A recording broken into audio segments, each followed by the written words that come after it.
So, folks, there was this thing called a town hall, which surprisingly enough is not the entire population of a town funneled into a hallway. It's actually in a normal sized room for people to sit in and watch someone more famous than themselves talk.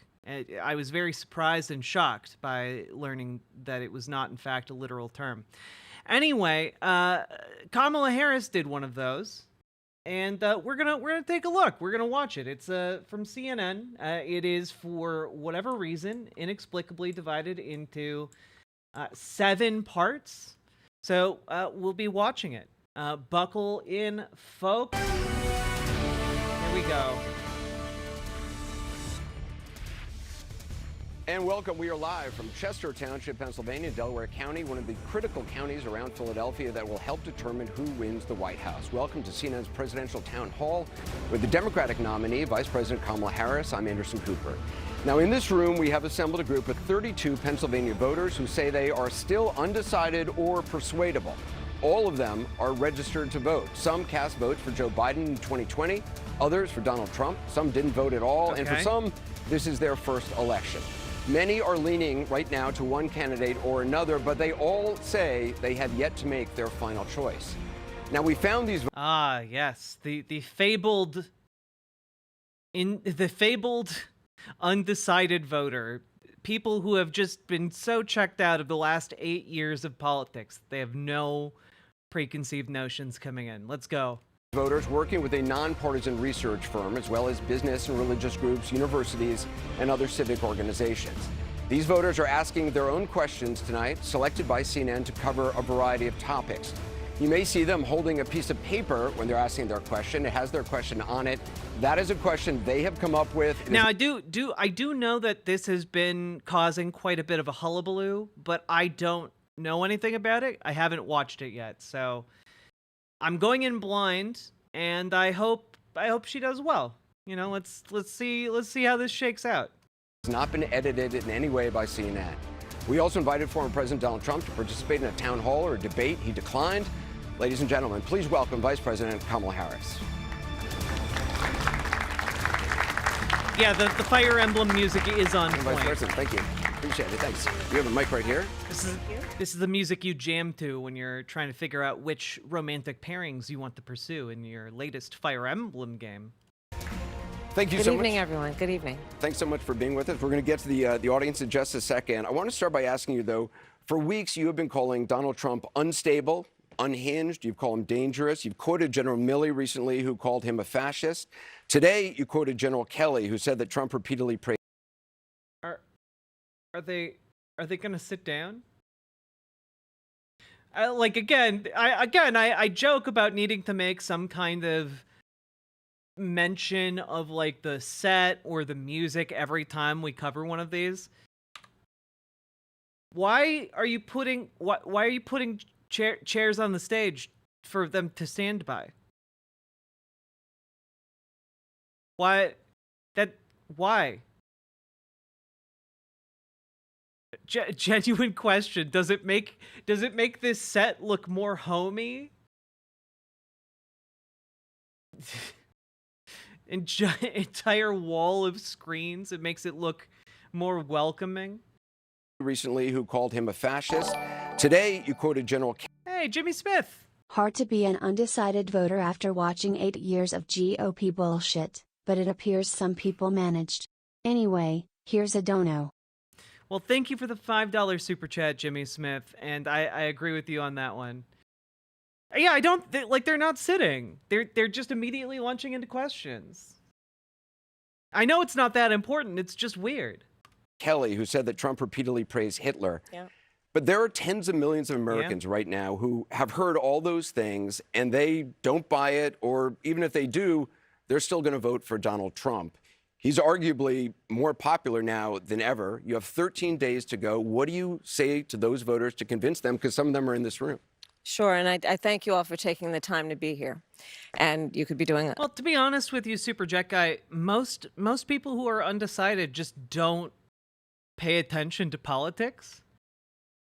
Like it's not really like they are doing something bad. They're just not engaging with our political system. And like, I get it. When you feel as disempowered as our current leadership wants to make you feel, like, yeah, that there's a huge incentive there. Maybe incentive's the wrong word, but like a impulse to just completely disconnect out of self-preservation, A number of other things with your time. So this really is proof that we love our country. People are engaged, Anderson, and really want to talk about the issues. And so the issue that you raise, yes, I do believe that Donald Trump It's the is final round of unstable, musical chairs. increasingly unstable, and unfit to serve.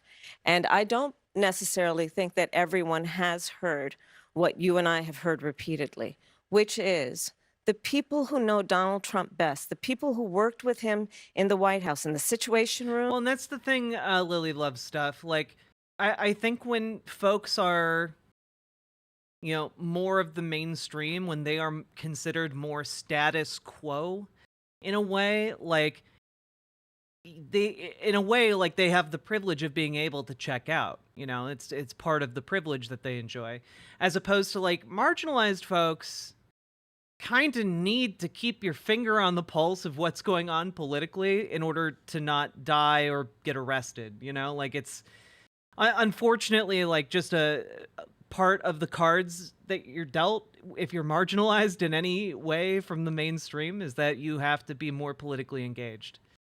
It is very nerve-wracking.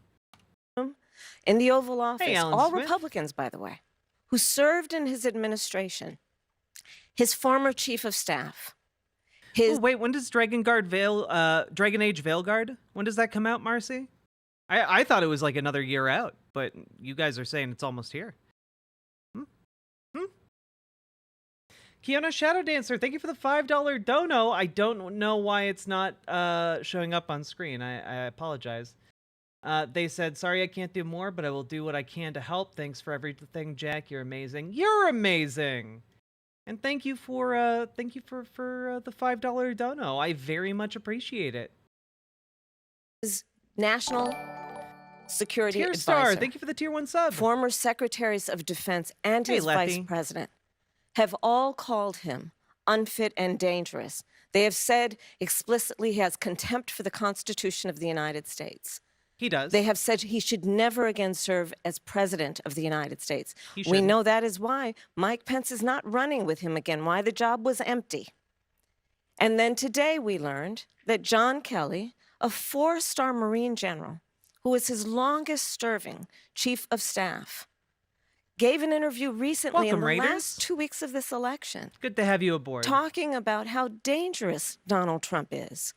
And I think one has to think about, why would someone who served with him, who is not political, a 4-star Marine general, why is he telling the American people now? And frankly, I think of it as he's just putting out a 911 call to the American people. Understand what could happen if Donald Trump were back in the White House. And like, I think that this rhetoric, we talked about this a bit yesterday, right? Like, I think that this rhetoric is not particularly moving to folks on the left. I think that it is particularly effective with liberals as well as kind of left-leaning conservatives. Like, I think that, again, all of the rhetoric that she's currently employing and her campaign is using, all of the arguments, all of the messaging, really does seem keyed in on the white non-college voter. And again, if she, like, Donald Trump has lost 6% in that of support in that demographic over the past 8 years. If that trend continues into this year, and as of right now, it looks like it has. If that trend continues and she can actually push that an additional 1% or 2%, she wins the election. Like, we start seeing crazy things like Blue Florida or Blexus become realities. You know, like, that's shaving 1 to 2% off of that demographic translates into like millions of votes that just aren't going to Trump, even if they don't vote for Harris. So like, that seems to be what her strategy is, and stuff like this, making appeals to authority, like, oh, he's a 4-star general, you know, making appeals to, like, oh, yes, all of his former advisors. I think all of that is rhetoric that is particularly effective with that particular demographic of white non-college voters. So I think that this could work. And if it does work, it's basically the death knell of the Republican Party. I think that there's a decent shot that the numbers really work out on this one. But I don't want to get too complacent on it. But keep in mind throughout this town hall that that's the voter that she specifically seems to be targeting. And a lot of her argumentations, I think, starts to make more sense. And this time, serious question, why would John Kelly wait until 2 weeks until the election to reveal that Hitler story? Well, I mean, generally, if you're someone who's been at that echelon of power, you don't get loose lips, you know? And my hunch on that one, because obviously I don't know why he waited, but my hunch is that there's a certain amount of one, you pay a cost in reputation to make that accusation in front of the entire body politic. 2, you also alienate yourself from people in positions of power who then view you as untrustworthy. And also, frankly, like, a lot of these guys are kind of believers in what they're doing in the mission. You know, they believe in, like, kind of this spirit of democracy and liberalism. Like, they genuinely believe in that, right? And so it's viewed as it's viewed as part of their job even after they retire to kind of, like, stand by the president. So there's, like, a lot of, like, kind of these senses of honor and, like, obligation to the country that they wrestle with in order to, like, and they need to get past in order to, like, make an accusation like that, where they don't have, like, hardline proof, you know? Like, it's not like he had a smoking bullet of, like, a recording he had with Donald Trump where Donald Trump's going on about how great Hitler is. He doesn't have that, right? They really drank the Kool-Aid? I mean, the Kool-Aid of propaganda from the 1950s, yeah. we must take very seriously those folks who knew him best and who were career people are not going to be there to hold him back. At least before, there were folks who we know what he would say, but they would restrain him. Imagine now Donald Trump in the Oval Office, in the Situation Room. He who has openly admired dictators, said he would be a dictator on day one. The former chairman of the Joint Chiefs of Staff has said he is a fascist to the core. So I think that when the American people reflect, especially those who are undecided, on who you should listen to, don't take my... Well, Marcy, yes, just remember, the United States loved Nazis until World War II started.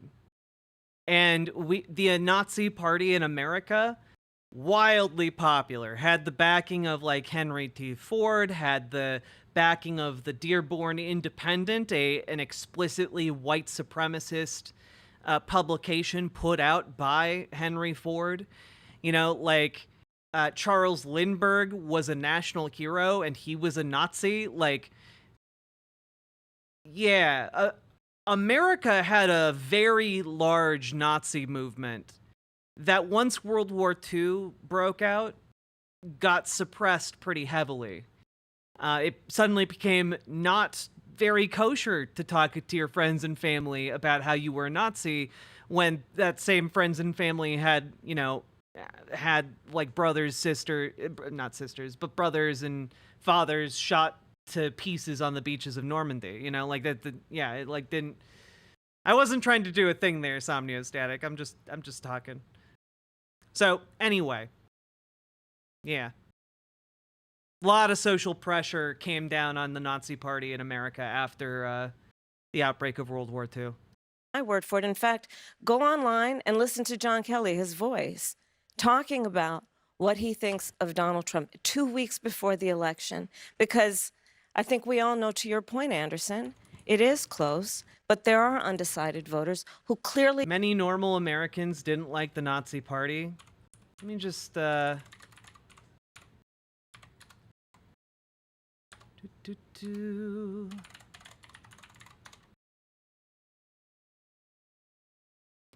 Let's see.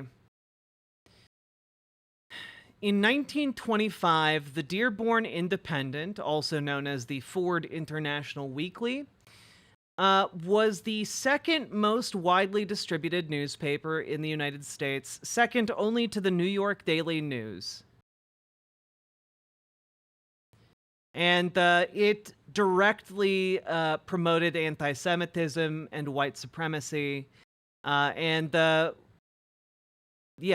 For the work in the Dearborn Independent, Henry Ford was recognized by the Nazis. So, like, yeah.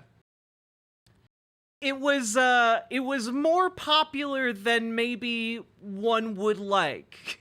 Maybe more like a level of popularity in the United States for Nazi shit to an extent that maybe we need to, like, remember that. Maybe it would be good if we remembered that actually we are kind of vulnerable as a country to this exact rhetoric.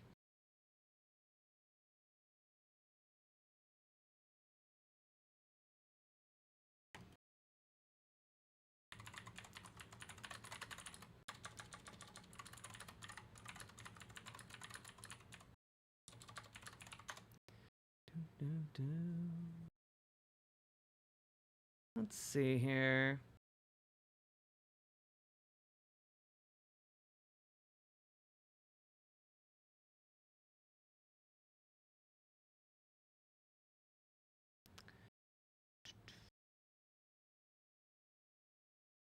I mean, like, I think it kind of says a lot that Donald Trump can revive the American Nazi Party slogan of America First, and no one in America bats an eye. I think that's really only possible because we overlooked how complicit America was with the rise of basically everything that made the Nazi regime possible. Like,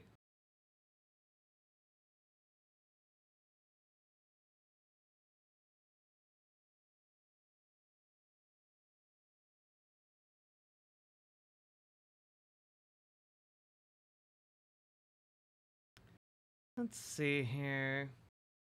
Trying to find a statistic.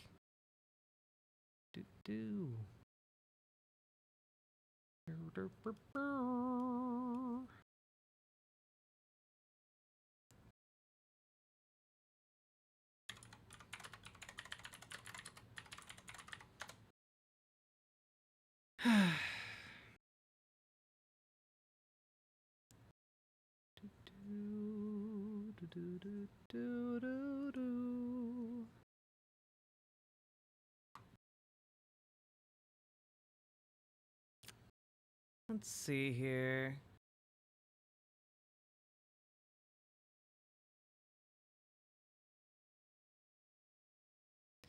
All right, here is a piece from the conversation.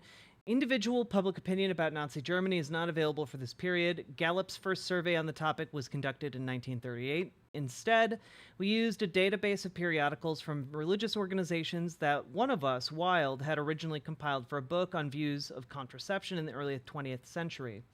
Using these periodicals, we examined the views of leaders in 25 of the United States' most prominent religious groups. In the 1930s, the U.S. was a far more religious country than it is today, with around 95% of Americans claiming membership in a religious denomination. The groups in our sample include 82% of Americans who reported religious membership at the time. Most are white Protestant denominations, but our sample also included Roman Catholics, 3 Jewish groups, black churches, and smaller groups like Jehovah's Witnesses and the Church of Jesus Christ of Latter-day Saints. Let's see. We argue that while these texts are not necessarily representative of individual members' views, they are evidence of the views of religious elites tried to cultivate in large segments of the American population. These periodicals dispelled the notion that Americans did not know or understand the gravity of the situation in Germany at the time. A third of the denominations in our sample were critical of Hitler, and their alarm demonstrates that ample information was available about the escalating situation in Nazi Germany. These groups, which were both Christian and Jewish, wrote about the omnipresent terror that grips every town and hamlet, the German concentration or education camps, and the number of people jailed, sent to camps, killed, or sterilized. Leaders of conservative Judaism warned that German Jewry is on the way to extinction. The Universalist General Convention described the situation in Germany as unequaled in cruelty and brutality even by the Spanish Inquisition. On the other end of the spectrum, religious leaders from the Norwegian Lutheran Church, which has long since merged with other denominations, emphasized that Hitler was legitimately elected and enjoyed strong support among the German people. Another article recounted a recent trip to Germany, writing that, quote, "What we interpret as militarism," unquote, "is a manifestation of support for the program of Hitler and the common good." The Presbyterian Church in the U.S., a white Southern denomination that later merged with other Presbyterian denominations, wrote of Hitler's regime-making efforts towards social justice with reforms for illegitimate children. And while some religious elites sympathetic to Hitler acknowledged that the Nazis' tactics were unsavory, they suggested the means do not, taken by themselves, condemn the end. Yeah. We found two main factors explain religious elites' views of Hitler in 1935. The first is whether the group embraced white supremacist ideas. The second is whether they were atop the religious hierarchy, that is, mainstream Protestant denominations whose members would not have been at risk of persecution in Germany. Groups that consistently criticized Hitler had members that were marginalized because of their race or ethnicity. They regularly spoke out against prejudice, segregation, and lynching. In contrast, denominations that were well-established and mostly white tended to be ambivalent towards Nazism, even those that spoke out against anti-black racism in the United States. But a few groups, 5 in total, did more than express ambivalence. They openly sympathized with Hitler. What united these groups were white supremacist beliefs. Their periodicals included articles titled "The Fitness of the Anglo-Saxon" and "Why the Anglo-Saxon," emphasizing men are born equal in their rights, but they are not equal in their fitness and ability to serve. God needed the white Anglo-Saxon race. And if you are now putting together why Matt Walsh constantly talking about his love of Anglo-Saxons is like a direct dog whistle to this stuff, it's because we dug up the corpse of American fascism and are currently in the process of reviving it if Donald Trump gets elected. So, we're pulling a Frankenstein, unfortunately, and it'd be great if we stopped.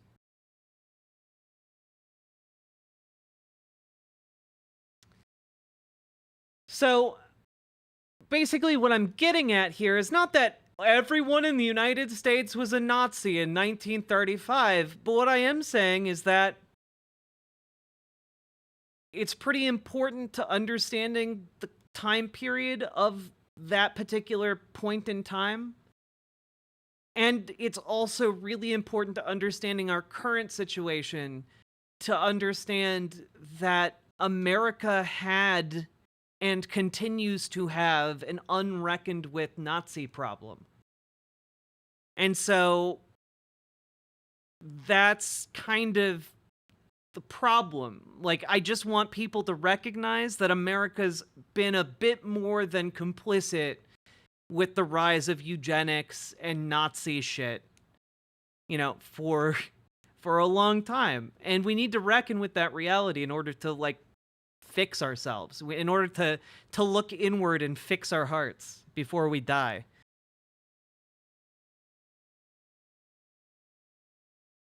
No, but that's the problem, Ukrainian. It's not just the American elite were sucking off the Nazis. People believed and listened to them. And I'm not saying it's a majority of Americans, but I am saying it was enough Americans to fill Madison Square Garden. I am saying that it was enough Americans that extraordinarily prominent religious groups were openly endorsing the Nazis and what the Nazi project was all about. I am saying that, like, one of the biggest national heroes of the time, who we still name buildings after to this day, was a Nazi. Okay, but if you're not doubting that, then your point is just that, well, some people weren't Nazis, and, like, that's true, but no one ever thought, that's not the issue. I'm trying to point out that people were Nazis. A lot of Americans were Nazis. Not all of them, but a lot of them. Like a percentage of the American populace were Nazis, in the same way that if you found an equivalent percentage of shit on your hamburger, you would immediately vomit. So, like, I'm just trying to say that it's a pretty unfortunate reality that we need to reckon with. Because, like, those people who were influenced by, like, Charles Lindbergh, those people who were influenced by the Dearborn Independent and Henry Ford, they didn't magically disappear after World War II happened. Right? Like,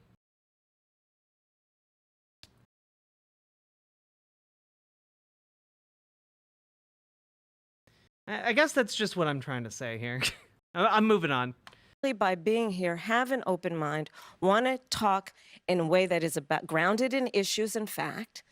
And when they hear these facts, I think it compels a lot of people to be concerned about the future of our country with Donald Trump at the lead. You've quoted General Milley calling Donald Trump a fascist. You yourself have not used that word to describe him. Let me ask you tonight, do you think Donald Trump is a fascist? Yes, I do. Yes, Good. I do. And I also believe that the people who know him best on this subject should be trusted. Again, look at their careers. These are not people, with the exception, I think, of only Mike Pence. These were not politicians. These are career people who have served in the highest roles in national security, who have served as generals in our military, who are highly respected. Talking about the person who would be commander-in-chief, not to mention what we know and what they've told us about how he talks about the military, servicemen and women, referring to them as suckers and losers, how he demeans people who have taken an oath to sacrifice their life for our country.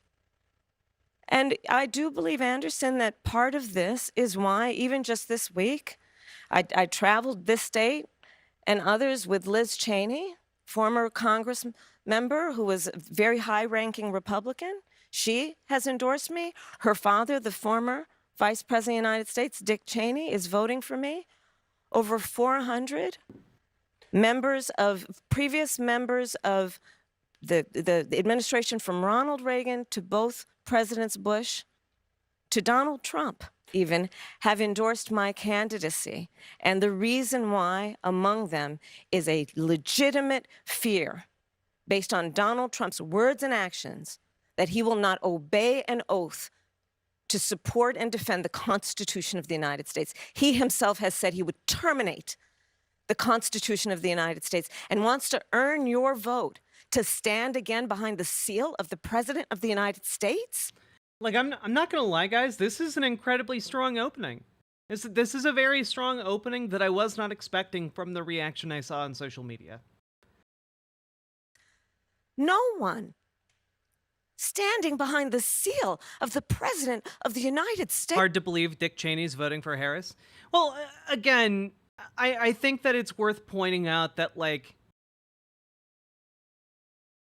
what's happening is that the campaign is using Dick Cheney to try and peel off the white non-college voter. Like, that's what they're trying to do. They've heard a lot of people have heard of Dick Cheney as a deeply conservative figure growing up, even if you are quite young and new to politics.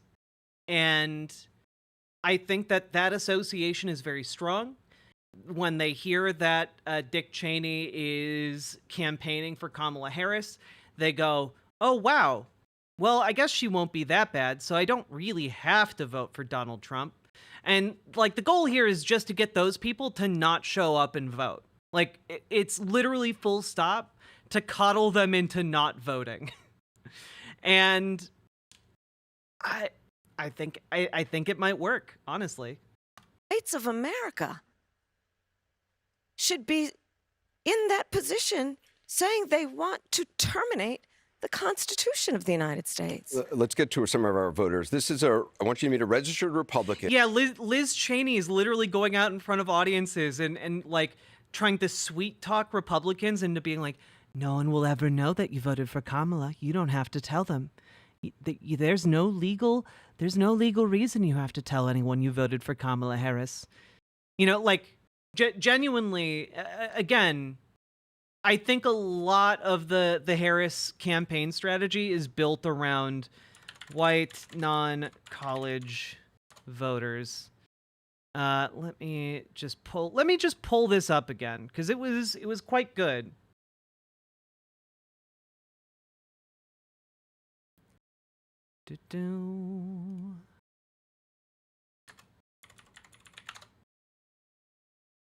Go. Yes.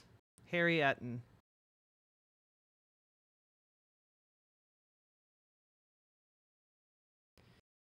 Where you at, Harry? Where you at, Harry? I need your number breakdown that I liked, Harry. Come on. Where you at?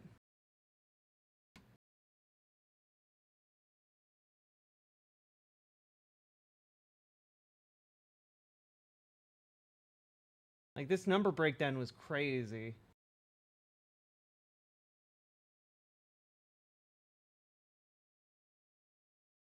We went all the way back to September. Did you not post the clip, Harry?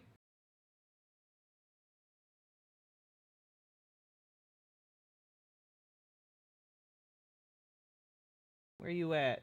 Where are you at? I just showed it last night. I know, it's such good content to see me just flipping through here. White college grads. This one? No.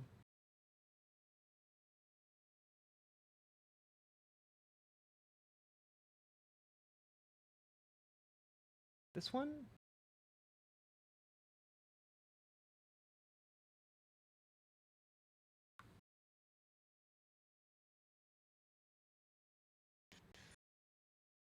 Ah, here we go.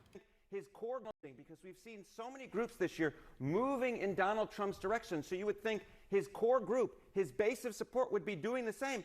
But in fact, it's moving a little bit away from him. So this is Trump's margin with non-college white voters.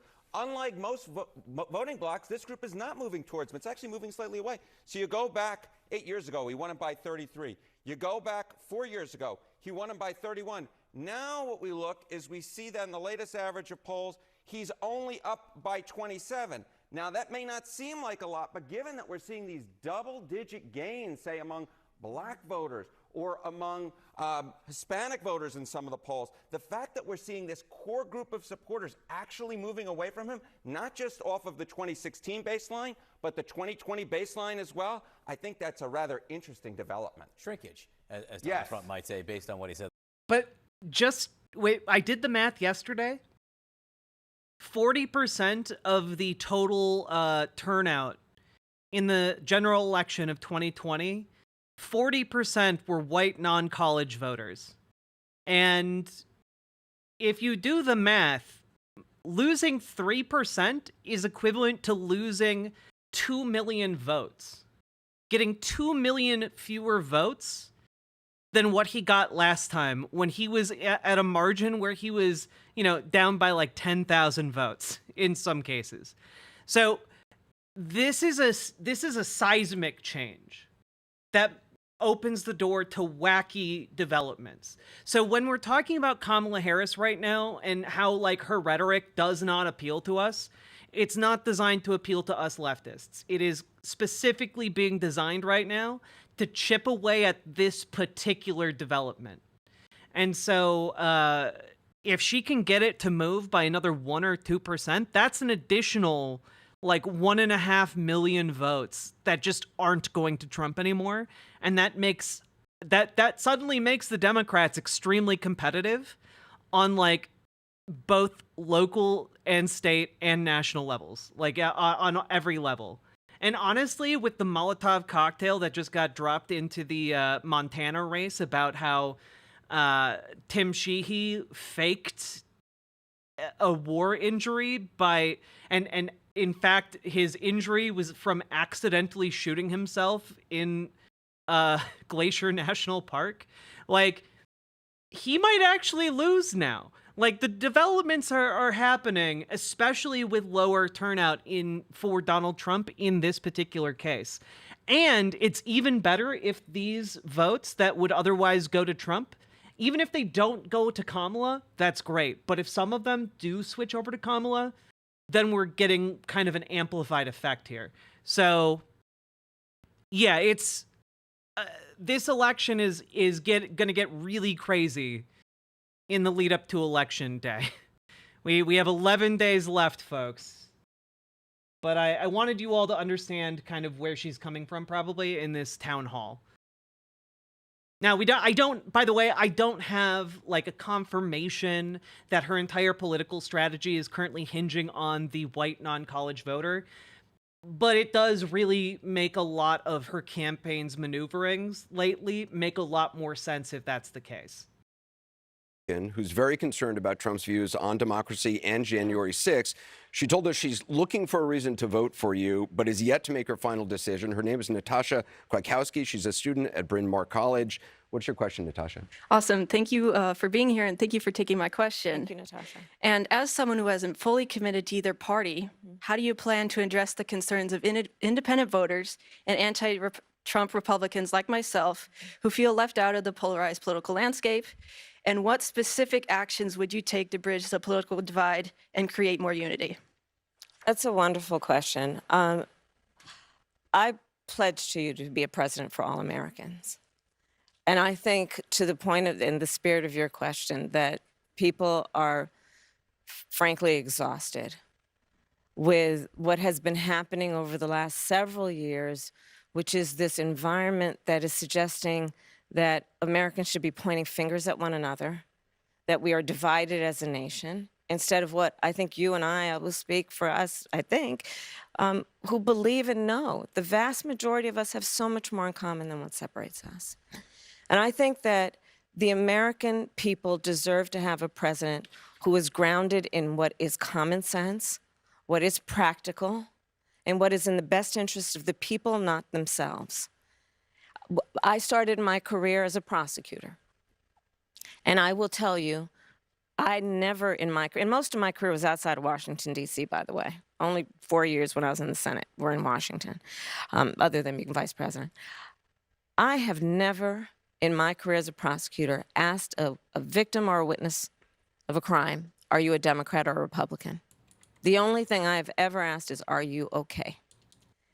And I do believe that is what the American people deserve in their president, and not someone who makes decisions based on who voted for them or what is in their personal interest. And I reference that because, as we know, it has been revealed that Donald Trump, when he was president, during extreme disasters, when it came time to determine how those areas, those people who had been traumatized by extreme weather would get relief, he asked the question, did they vote for him?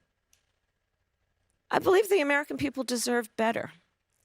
And they deserve a president who is focused on solutions, not sitting in the Oval Office plotting their revenge and retribution. I'm not gonna lie, like this first section of this town hall is going very, very well. And I feel like I've boarded the Titanic, and we are, unbeknownst to me, cruising towards an iceberg. And I bet I can guess what it's gonna be.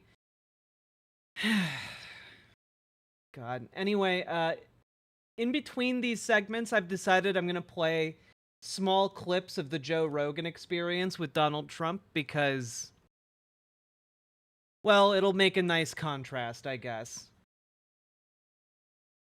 But, you know, I have a theory. These pollsters, they charge you a lot of money, too. You know, they charge you $500,000 to do some stupid poll, and they interview like 251 people. I don't think they interview them in many cases. I don't want to get myself in too much trouble. You think it's bullshit? No, I think they sit there, they make a deal, they get $500,000, and they say, Trump's leading 51-49. They announce it, and everybody says, oh. Do you understand? Yeah. I don't think they. I think in a lot. Look, I'm a very common sense person. I think that they probably don't always poll. Some of them probably never poll. I love how he starts by trying to say that, like, oh, these polls, they're so expensive, folks. Joe, they're so expensive. You know, that you pay them so much money when you're doing these internal polls, and then you know, I don't think they actually even do anything, Joe. I don't think they do anything. And like, if you don't think that they do anything, then why are you paying for them? Why are you allowing yourself to get scammed? If the polling doesn't work, why are you engaging in this? If you've seen through their ruse, why are you not simply more clever than them by not buying polling data? What's the difference between 49-51 and 47.5? Well, it's also a tiny percentage of the population. I don't think it's representative of the overall population. I just don't. Simultaneously, as Joe Rogan says this, every single, like, person who's ever studied statistics, like, just slowly looks over at their at their concealed firearm, just pondering a way to end it all and escape from this suffering, because that's really dumb. The entire point of doing polling is that you find a statistically representative sample. That's part of the thing. I don't know of one person in my whole life that ever got called by a pollster. Exactly. But, you know, I don't know a single person that's ever been called by a pollster. Pollsters are the new ghosts. I see. God. Infuriating. Desk for an All right, here, let's jump into part 2, huh? Let me introduce you to Eric Swenson. He runs a service desk for an IT company in Conshohocken, Pennsylvania. He's registered as a libertarian, describes himself as an independent. He says he's undecided. Eric?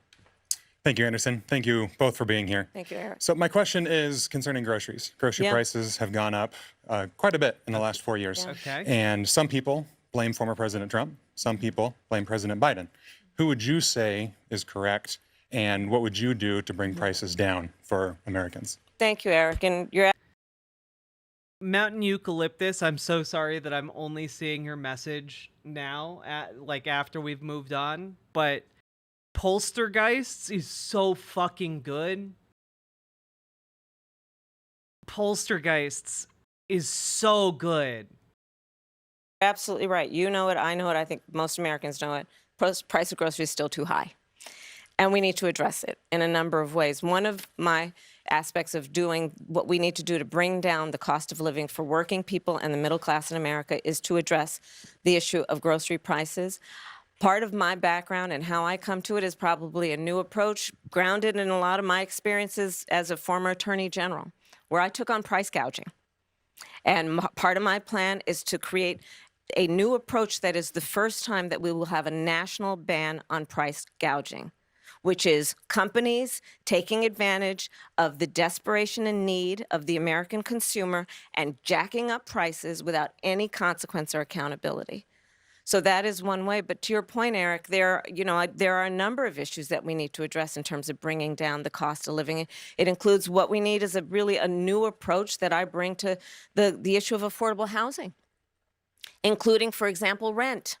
And again, I bring to it my experience, knowing what has been happening in terms of how corporations have been buying up blocks of property to diminish competition. Okay, so she's doing okay on this question, but she's not doing great. She's slipping a little bit.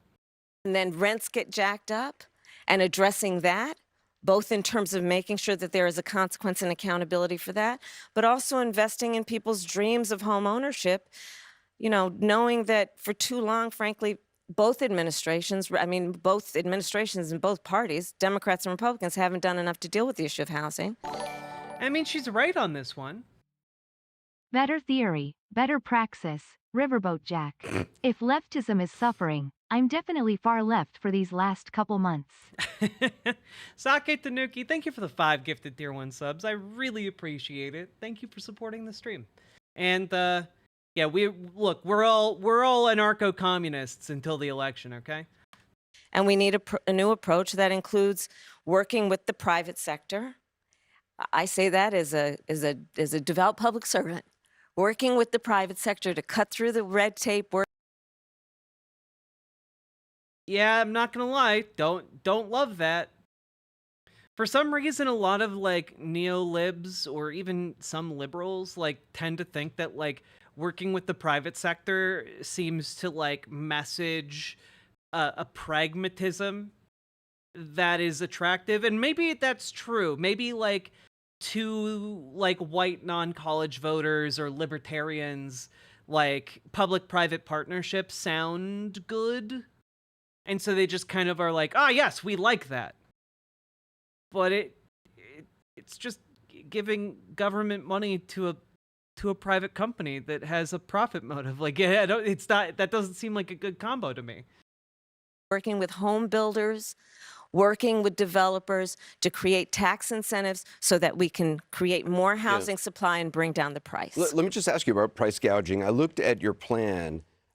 You talk about going after price gougers, and I'm quoting from the plan, on essential goods during emergencies or times of crisis. I get that. How does that help, though, someone like Eric with prices that for years the grocery prices just been high? Well, first of all, Anderson, as you know, and obviously CNN has been covering extensively what has been happening in the state of Georgia, North Carolina, Florida. It's a real issue. I was Attorney General of California. I was the top law enforcement officer of the biggest state in the country. I took this issue on because it affects a lot of people. And I'm not going to apologize for the fact that we need to actually deal with accountability when these, not all, in fact, most don't, but when companies are taking advantage of the desperation and the need of the American people. We saw it actually during the pandemic as well, where because of supply chain issues, there was a reduction of supply, and then they would inflate the price of everyday necessities. Not to mention, by the way, again, look at the leftist rhetoric trickled its way up into the town hall. You love to see it. Talking about how these corporations took advantage of a unique time in our economy to just inflate their prices and price gouge everyone. An accurate summation of what happened. And Donald Trump should be here tonight to talk with you and answer your questions. He's not. He refused to come. But understand that part of his plan is to put in place a national sales tax of at least 20% on everyday goods and necessities. And that, by economist estimates, independent economists, would cost you as the American consumer and taxpayer an additional $4,000 a year. I want you to... Yeah. Additionally, like he has a new tax plan that he's been bandying around. Let's see if I can bring up the headline here.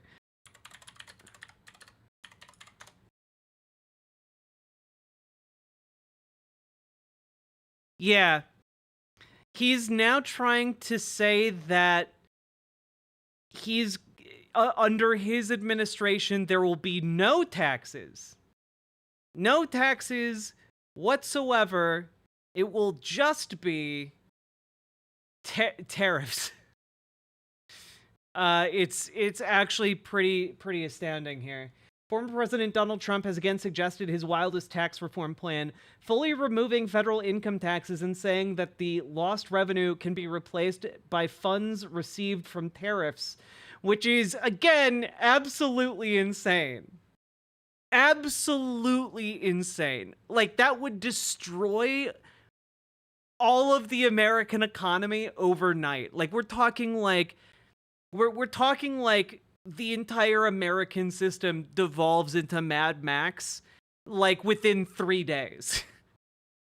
It is asinine to a level that it's honestly difficult to describe.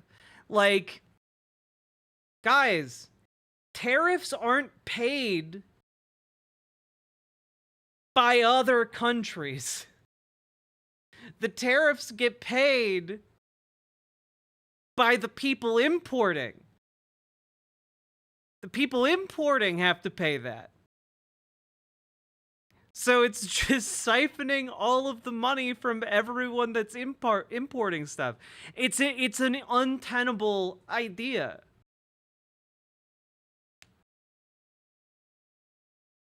It's ludicrous. To meet Carol Nakanoff, a political science professor at Swarthmore College. She's a registered Democrat who says she's leaning toward voting for you, has yet to make her final decision. Carol? Hi, Carol. Thank Good you. evening. Thank Good you evening. for visiting us in Delaware County, Vice President Harris. My question is this. If you could accomplish only one major policy goal that required congressional action, what would it be and why? Well, there's not just one. I have to be honest with you, Carol. There's a lot of work that needs to happen, but I think that maybe part of this point that how I think about it is we've got to get past this era of politics and partisan politics, slowing down what we need to do in terms of progress in our country. And that means working across the aisle. I know it's popular rhetoric. It just makes me mad. Like, nah. How about you actually win your political contests? How about that? Because the second a Republican gets into power, they're not compromising with you or us. They would rather see this entire country plunge over a precipice into a lake of fire than compromise one iota with a Democrat. I've done that before. We did it around whether it be what we were able to accomplish with the bipartisan infrastructure deal or some of the work that we have done in terms of dealing with gun safety. But we've got to work across the aisle, and it is my commitment to work with Democrats, with Republicans, with independents. But keep in mind, guys, again, her goal here is not to woo us. She's already locked down left-wing voters, okay? Like, she's already accomplished that. And what she's trying to do now is aim for a different demographic. And so bipartisanship is something that most people don't have a boner for. But you know who kind of has a boner for bipartisanship and like this idea of like pragmatic compromise? White, non-college voters. To deal with a number of issues, whether it be what we need to do in terms of housing and creating legislation that creates incentives. Yeah, exactly. Like your dad who doesn't pay that much attention to politics is going to like this. For that, what we need to do to reinstate the freedom of a woman to make decisions about her own body and not have her government tell her what to do. Whether well, in code mode, I'm not going to say stupid people, but like people who are just kind of ignorant of politics. Like, it sounds good to want to be the party that compromises. You know, that sounds like a good position to be in. Like, yes, I want to work with people who compromise, and therefore my politicians should want to compromise.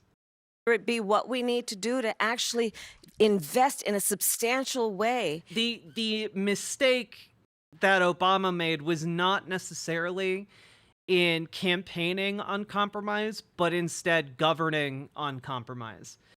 That was the mistake. The mistake Obama made was waiting for the fever to break instead of actually utilizing power to accomplish things with a supermajority.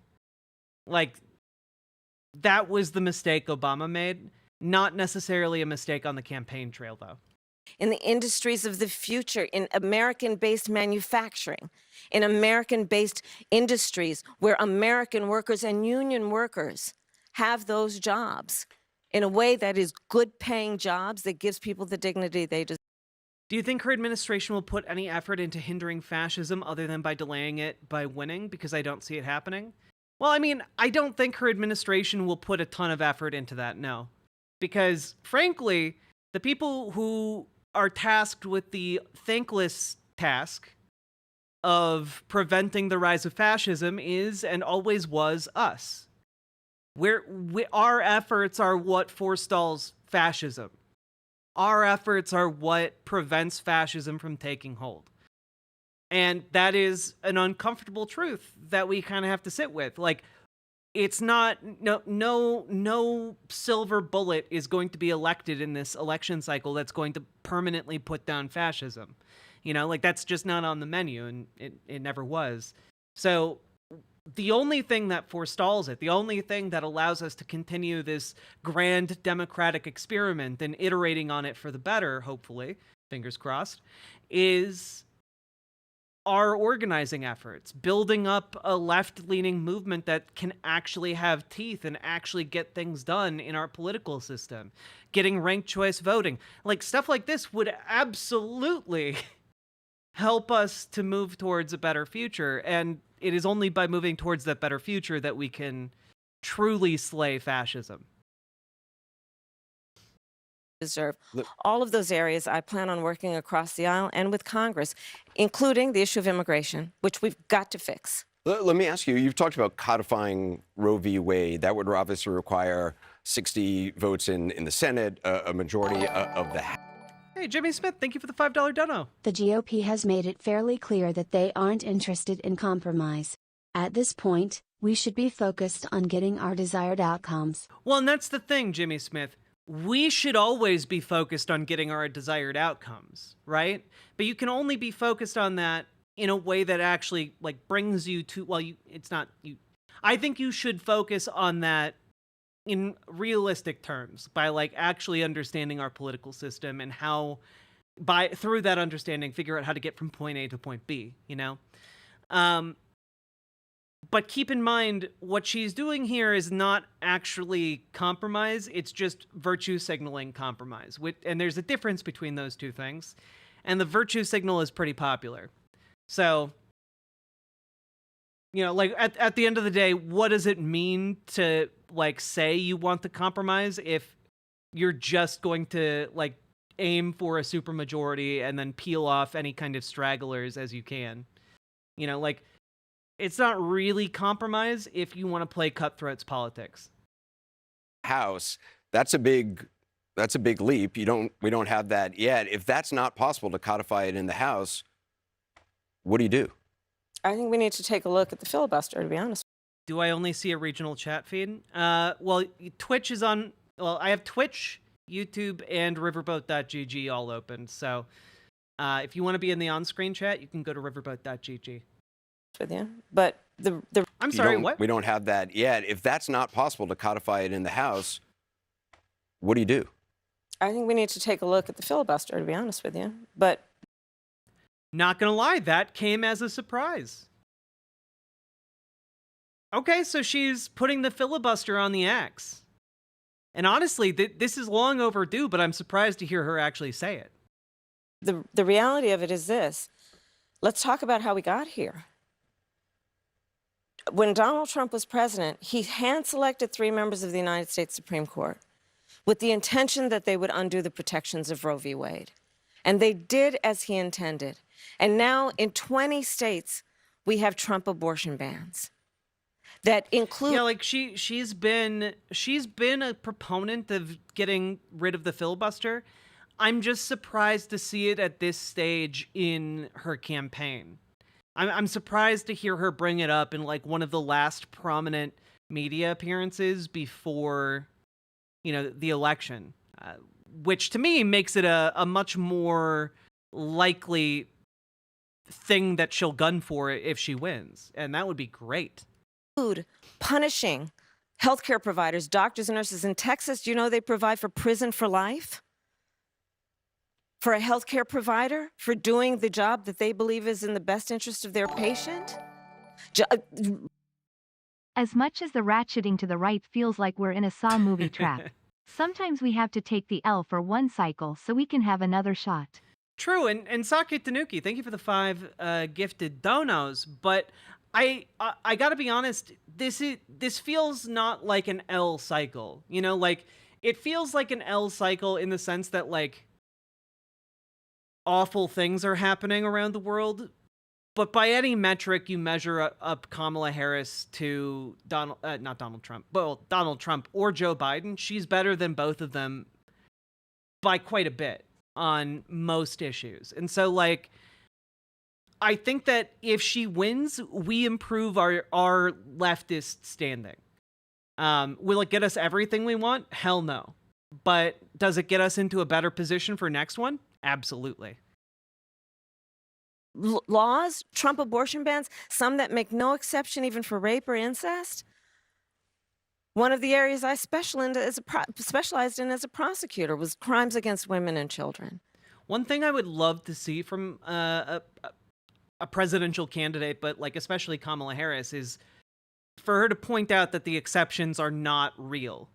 It hasn't made it to the mainstream like conversation yet for whatever reason, but exceptions for rape and incest aren't real exceptions.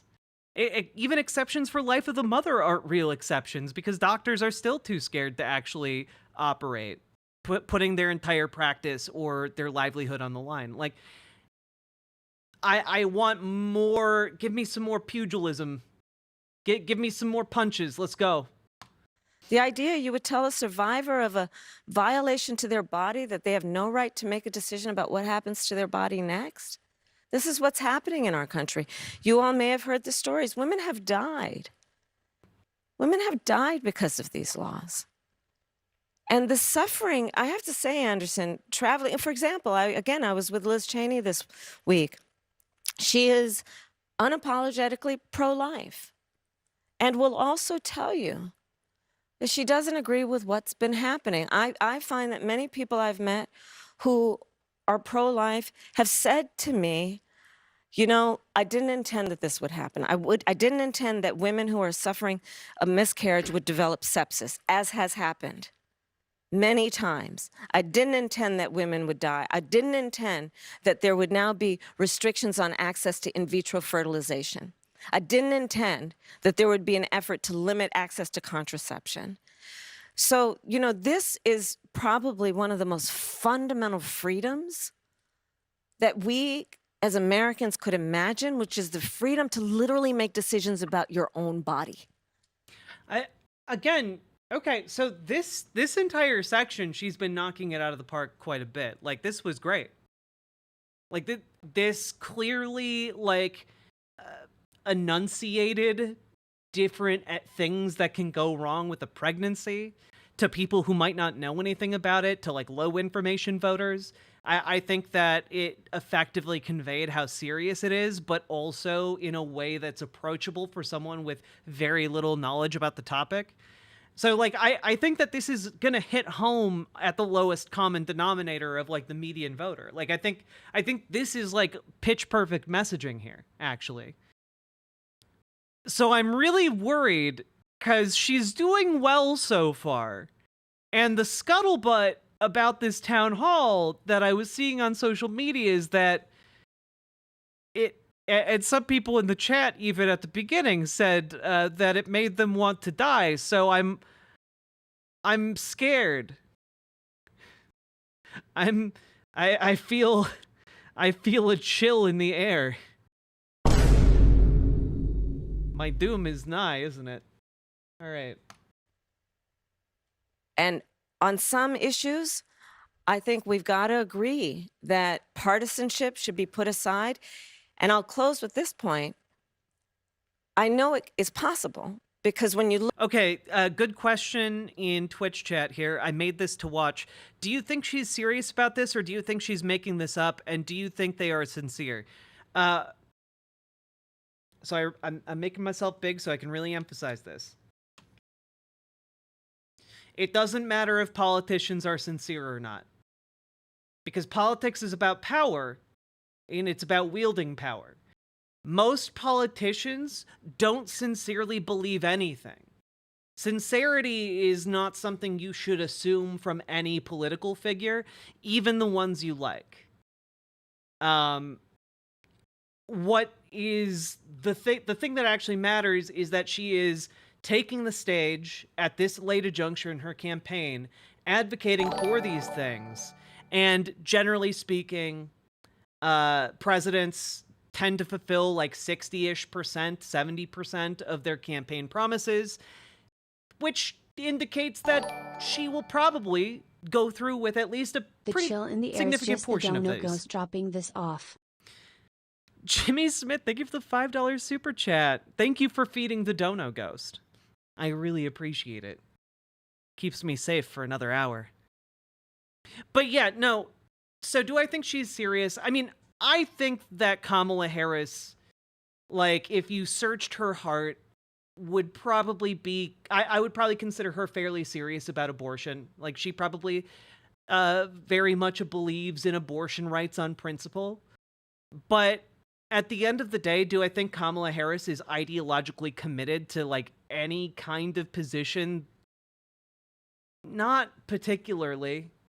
You know, like, I think that she would adopt a different position if a more left-wing position became untenable. You know, like, I think that, like, she's a bit loosey-goosey, and that is both a good thing and a bad thing, because it means that she can be moved off of positions she's currently pretty okay on, but it also means that she can be improved on issues she's currently bad on, or even just kind of okay on. Like, she can be improved via public pressure, which is a huge improvement over Joe Biden, who is, you know, especially on, like, the topic of Gaza, for example, ideologically a Zionist. He proudly declares himself ideologically a Zionist. And I've made it no secret that I think that Kamala Harris is not ideological in her support of Israel. I think it is entirely out of political convenience of the moment. And I think that if we apply enough pressure after she gets into office, she might change her position on Gaza. And realistically, that's kind of where we're at. So, yes, she's ripe for influence. Indeed. I found about 75% or so of the folks that bring the Palestine-Israel thing into the general election crowd are not talking in good faith. I may even be generous with those numbers. I mean, social media is really, it's hard to gauge on social media. I think a lot of people are good faith about it, but there are very loud voices that are very clearly using Gaza and Israel as for their own ends. They're using the subject to gain clout.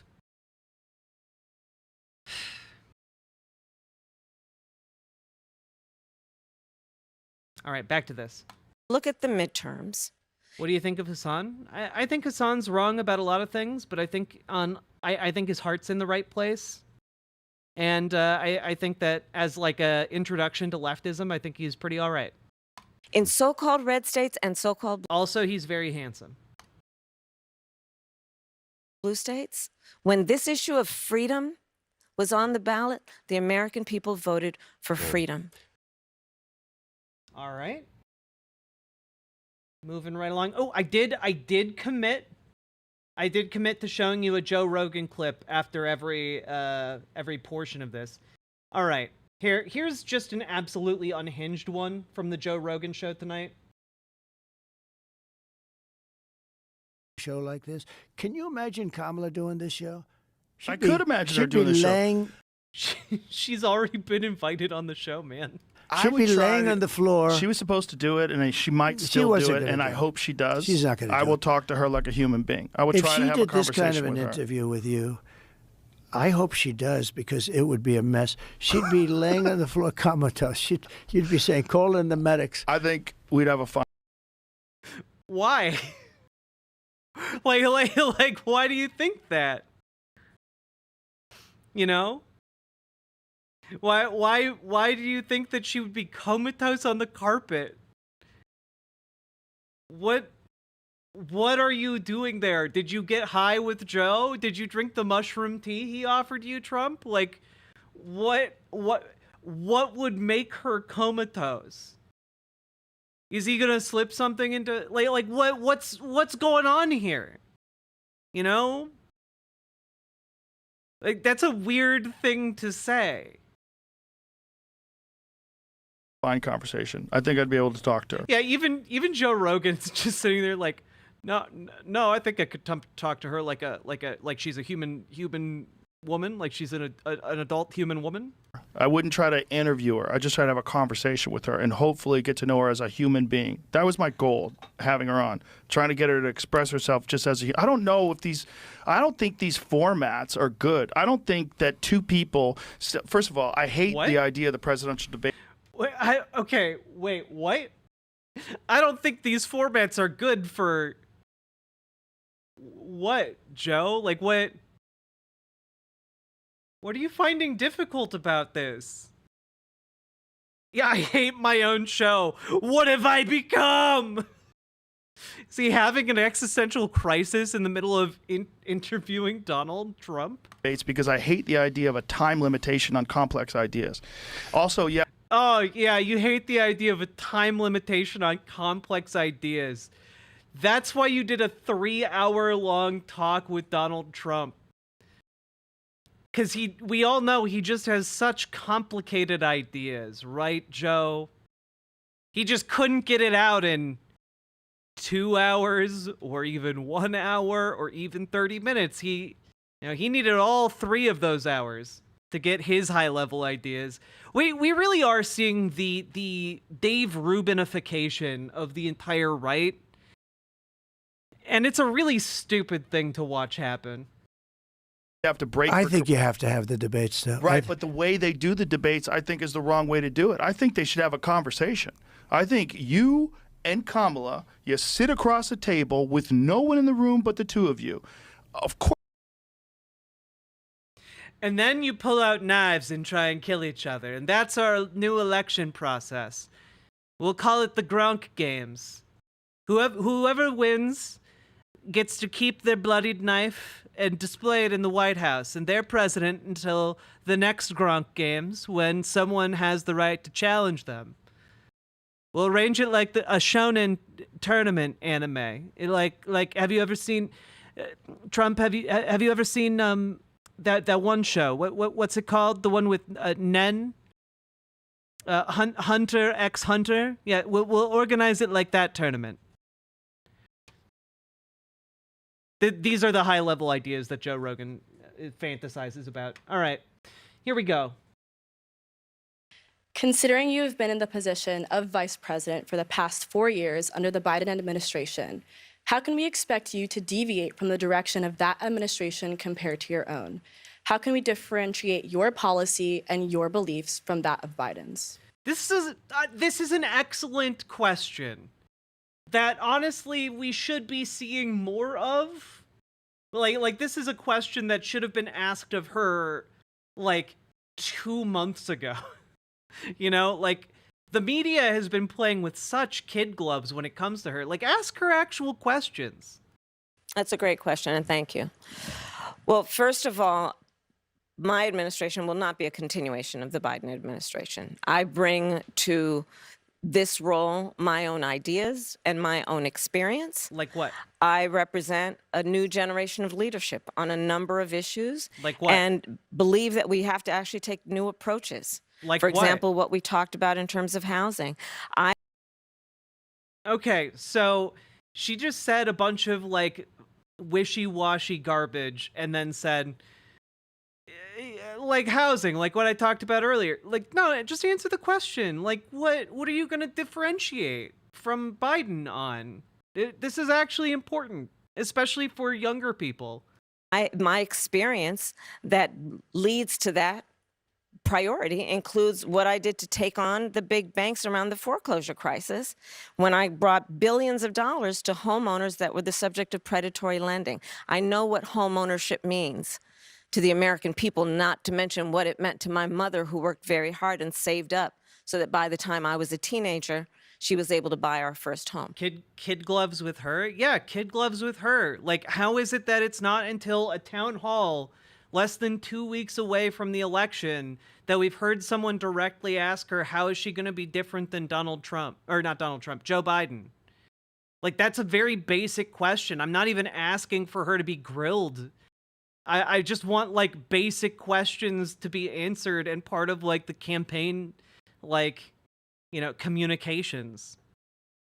You know, like, that's I'm not even asking, like, okay, she hasn't even been, they haven't been even been using kid gloves. They've been using little babby gloves, or gloves that you have to use with delicate kittens that are newborn.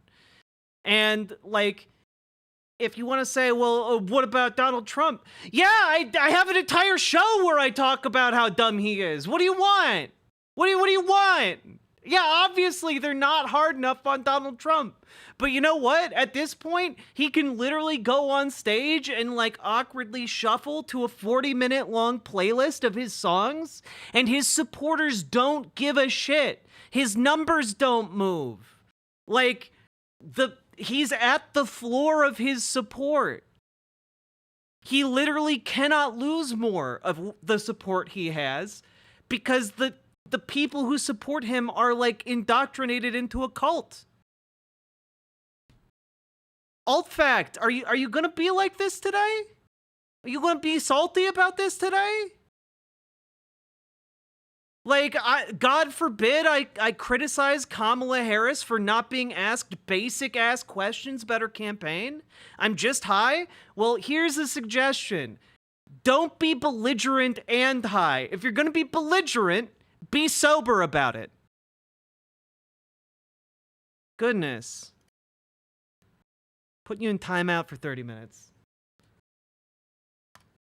I bring to it my experience actually taking care of my mother when she was sick, and it was, as it turned out, dying from cancer. And so I know what it means and have the experience of taking care. Like, the last couple of streams, there's definitely been someone in chat who's been trying to, like, argue with me, and then I'm like, are you high? And they're like, yeah. Like, all right. If you are high, like, that's fine. You can, you know, it's your life. Do what you want with it. But, like, don't try and argue while you're high, because I feel like it wastes my time and everyone else's time. Unless we're just doing, like, a silly call-in stream or something, I guess. Of an elderly relative, and I have raised children. And so I bring to my priorities, and will as president, a new approach and a new idea, frankly, about what we need to do to deal with the sandwich generation, which is what we call those folks who are literally in the middle, who are raising their young children and taking care of their parents, which is why my plan and approach says, hey, you shouldn't have to wipe out all your savings to qualify for Medicaid to be able to get support to hire somebody to help you cook. This is a good specific to hit on. I don't know that this is necessarily something that differentiates her from Biden. For your parent, or help them put on a sweater. I've done that. I know what that requires. You shouldn't have to quit your job in order to do the work that is necessary to take care of your children and your parent, because okay, so it's overwhelming to try to do it all. And so my plan is to have and allow Medicare to cover the cost of home health care for our seniors. These are a couple of... Yeah, and honestly, again, what we're going to butt up to and against here is that she does not want to criticize Joe Biden. She doesn't want to criticize establishment Dems. A lot of her support is coming from establishment Dems. It would be seen as kind of backhanded. It would not be popularly well received. So, like, she doesn't want to say what she's going to do better, and instead is trying to sidestep that by just answering, here's what I'm going to do. Here are new ideas. It's not me saying that we're going to do it better or betraying Joe, but I am saying what my ideas are. Examples, including what we talked about in terms of price gouging, and what we need to do in addition, and it's a new approach that I think it's well overdue. Let's invest in the small businesses of America. I The woman who helped raise us was a small business owner. I know who small business owners are. I know what they do. They are the backbone of America's economy. And for too long, we've overlooked their value to the economy as a whole, much less to the economy of neighborhoods and communities.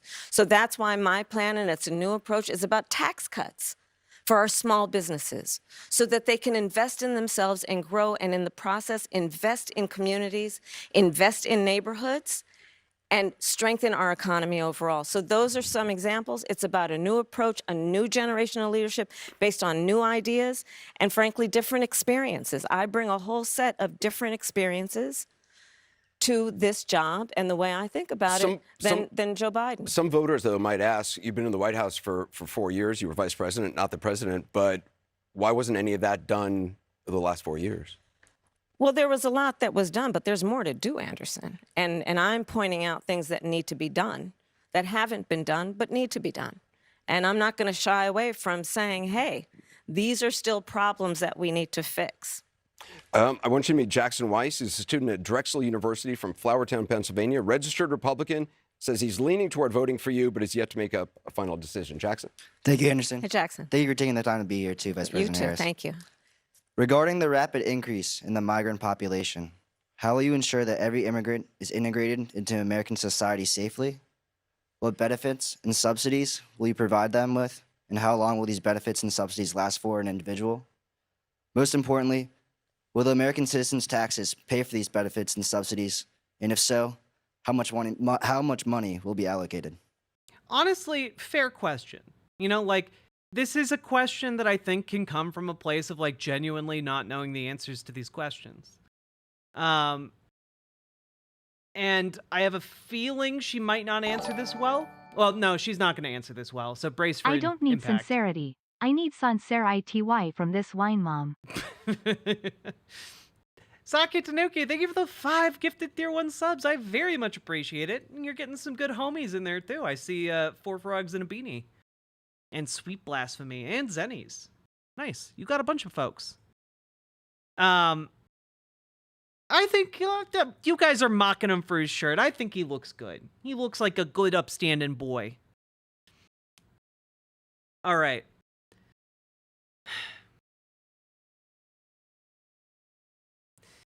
Momentum is hard to sustain. They put the leash on Walz for a reason. I don't understand it all while it was happening, but I do now.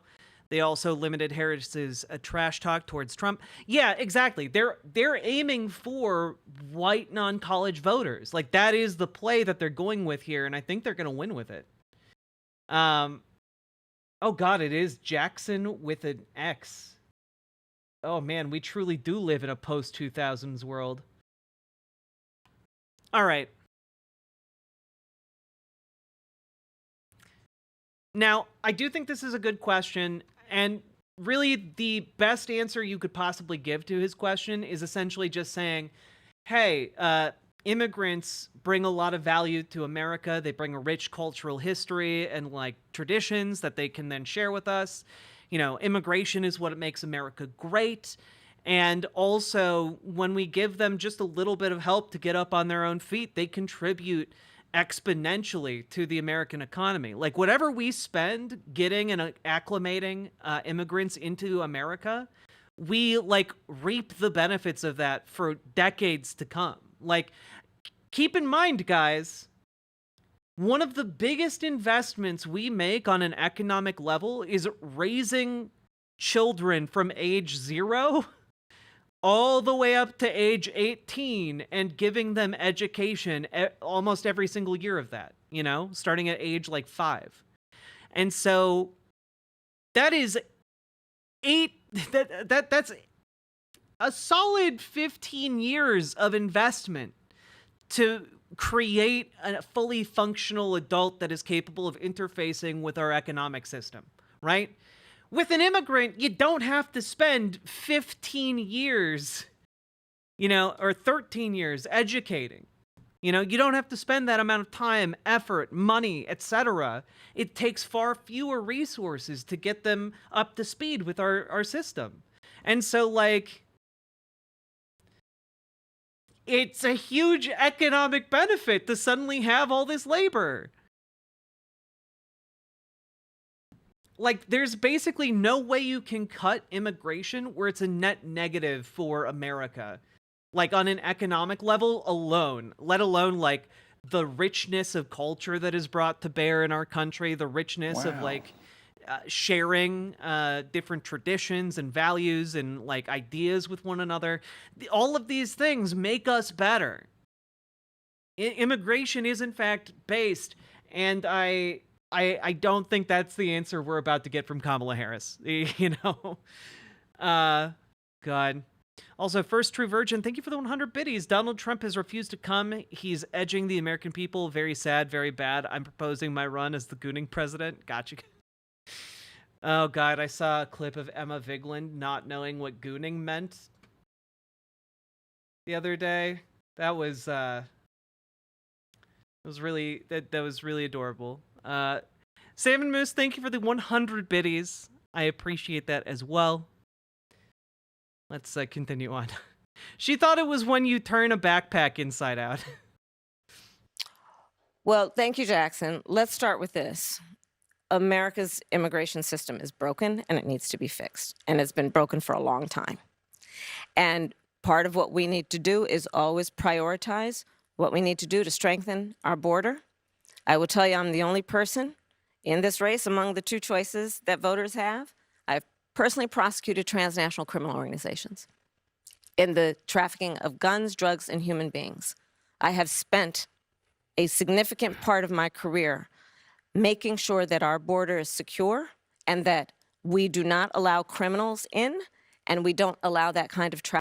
Yeah, so, like, the question that she was asked was, how will you integrate immigrants into U.S. society safely? What benefits will you give them, and at what cost to taxpayers? And her answer is centered entirely around, like, scary people are trying to come across our border to kill and sexually assault you. Like, this is not off to a great start so far. Trafficking to happen and come into our country. And as my opponent has proven himself, he would prefer to run on the problem instead of fix the problem.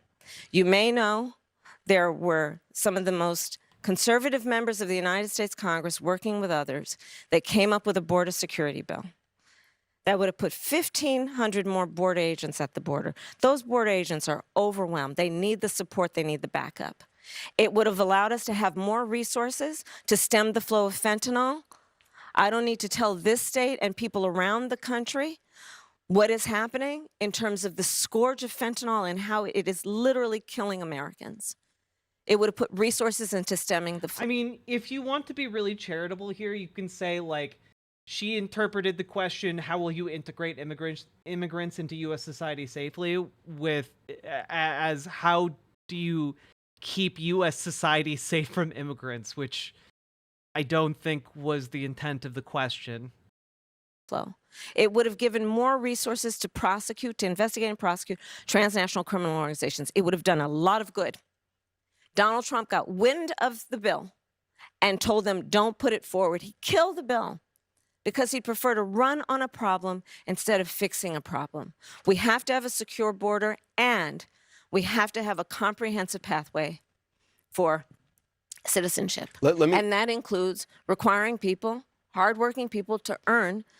This was not a real answer. This is kind of frustrating. She'd been nailing all of the previous ones, but now she's floundering.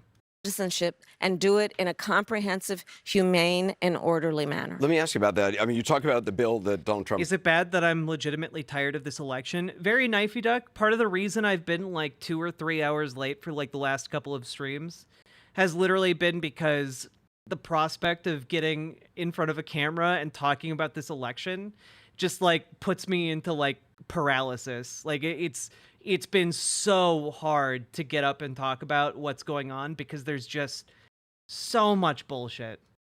Quashed, that was in 2024. You talk about the bill he tried to get passed in 20... Well, also part of the issue, Somniostatic, is that I don't make money on the gaming streams, you know? Like, and I do not have a safety net to not do... I'd kill for any candidate to unironically advocate for open borders.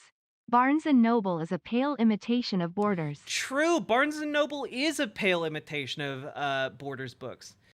And, you know, we need to bring back Borders books. You know, open the border. Reopen the border, as it were. Agreed. Thank you for the 5 gifted tier 1 subs, Sake Tanuki. Really appreciate it. But yeah, Metaphor Refantasio is amazing and leftist and political. But you know, I have to eat and pay rent. You know, that's kind of at the end of the day. So politics forever. 21, that wasn't able to get passed. 2022, 2023, there were record border crossings. Your administration took hundreds of executive actions. It didn't stem the flow. Numbers kept going up. Finally, in 2024, just in June, 3 weeks before the first presidential debate with Joe Biden, you institute executive actions that had a dramatic impact, really shut down people crossing over. Why didn't your administration do that in 2022, 2023? First of all, you're exactly right, Anderson. And as of today, we have... Well, probably because immigration isn't something that just, like, instantly turns back on following a global pandemic. Cut the flow of immigration by over half. In fact, the numbers I saw most recently, illegal immigration But if is it was low. that But hold easy on, with let me that finish. executive action, why not do it in 2022, 2023? Because we were working with Congress and hoping that actually we could have a long-term fix to the problem instead of a short-term fix. You couldn't have done one and both at the same time? Well, It seems like she saw the question as a trap about immigration. Well, it's only a trap because I agree with you, Thoughtful Toffee. I think that's how she perceived it, and she was trying to get ahead of this. But it's only a trap if you feel like you are cornered into the position of needing to, like, defend draconian border policy. You know, like, it's only a position if the demographic you're currently trying to appeal to, white non-college voters, is really looking for you to kind of be a bit harder on this issue. And so, like, talking about integrating immigrants into society, like how they're a net benefit economically, talking about how, you know, they add so much richness to our culture, talking about how, like, you can do this relatively easily by investing in the bureaucratic systems that process them through our border system. You know, you can talk about all of that, but the demographic she is going for is not into that idea. At least not right now. Not in the current state of where our election is. And I think with consistent messaging, the electorate could be there. But we need to get a better candidate than Kamala Harris into office. And, you know, if she wins this current election, we'll do our best to primary her in the next cycle. If she wins in that cycle anyway, despite our efforts, we'll hunker down, build our power, and, you know, maybe we'll see a matchup between, you know, Tim Walz or some upstart like a J.B. Pritzker 8 years hence. And, you know, we'll see who wins that rumble. But right now, this is sadly where the rhetoric is related to immigrants. And I think that speaks pretty poorly of Americans. Here's the thing. We have to understand that ultimately this problem is going to be fixed through congressional action. Congress has the authority and the purse. I'd hate to use DC terms, but literally they write the checks. Part of the issue is in order to really fix the problem at the border. Tim Walz won't be too old after 8 years. Tim Walz is only 60 years old. Like,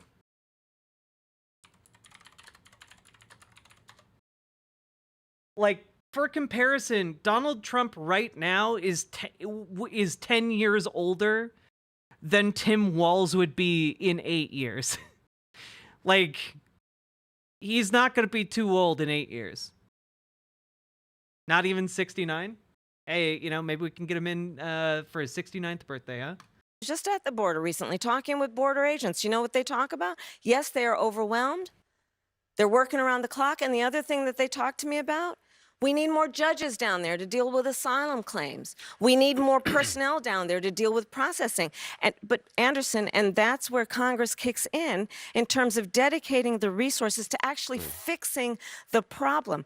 We have dealt with it such that, to your point, we now, as of today, as of our visit, have lower undocumented immigrants and illegal immigration than Trump when he left office. That's true. But we need a permanent solution, and that requires bipartisan work. Do you wish you'd done those executive orders in 2022, 2023? I think we did the right thing, but the best thing that can happen for the American people is that we have bipartisan work happening, and I pledge to you that I will work across the aisle to fix this long-standing problem. I think the American people are demanding it on both sides of the aisle, and it's time we actually put the partisan approach to this aside.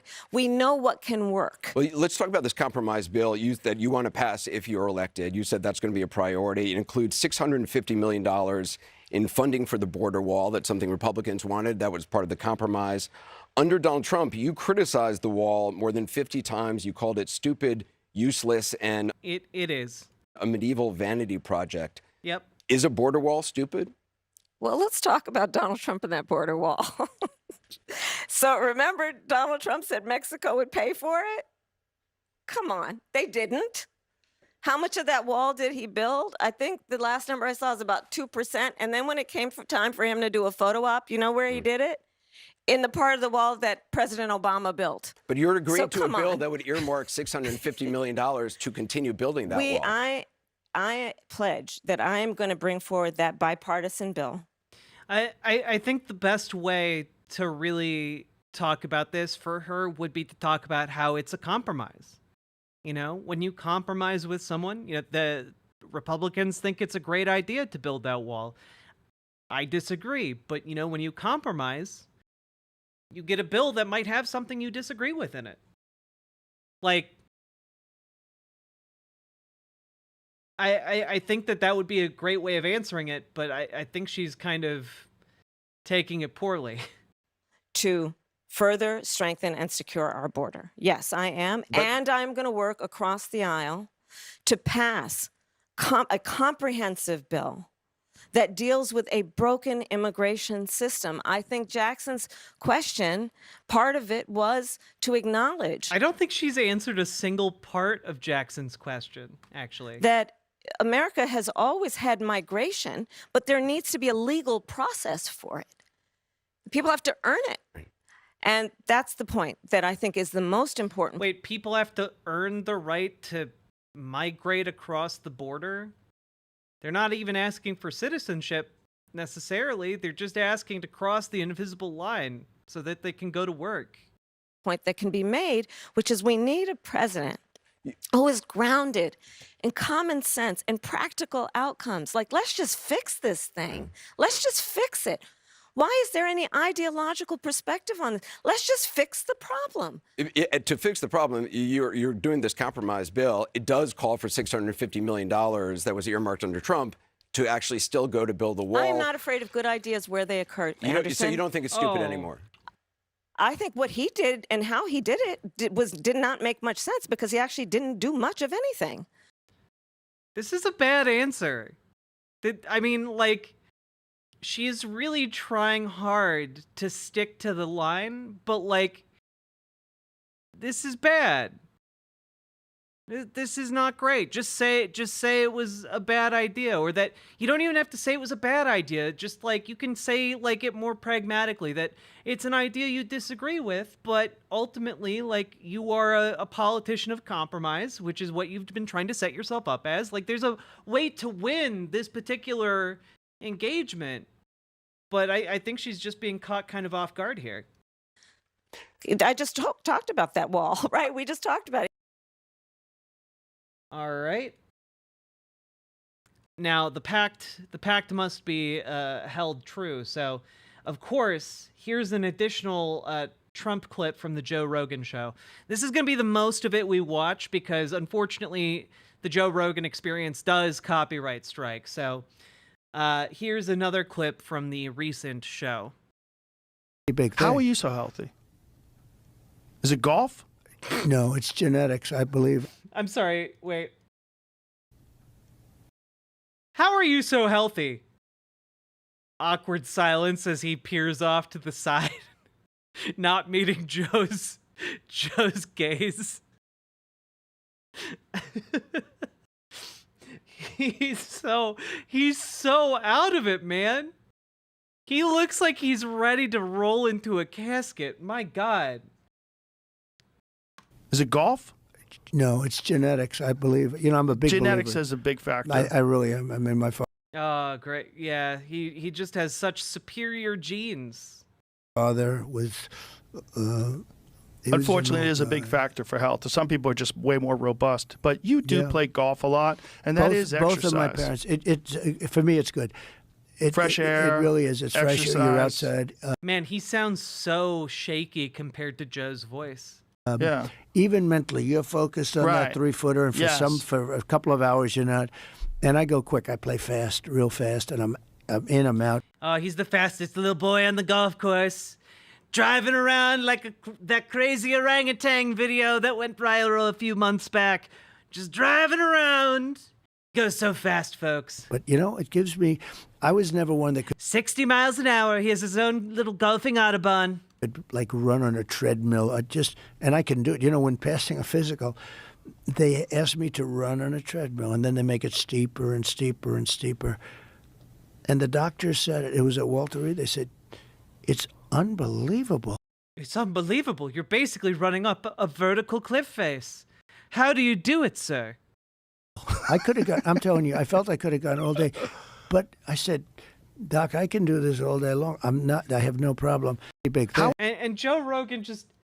It's unbelievable. I could have gone, I'm telling you, I felt... Joe Rogan just chuckles along as if, like, every word out of this guy's mouth about physical fitness related to anything with his body is reliable.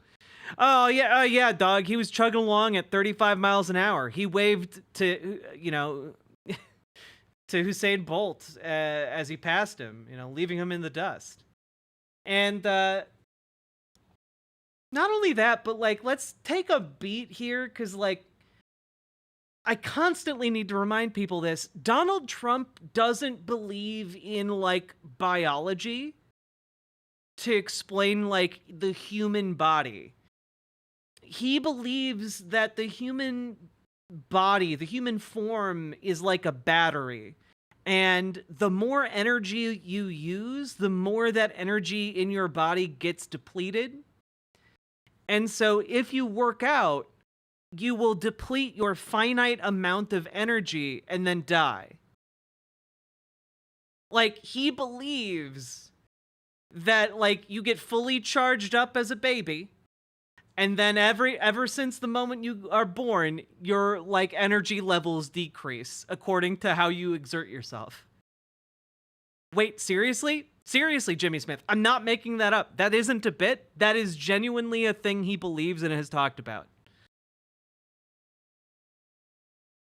I could have gone all day.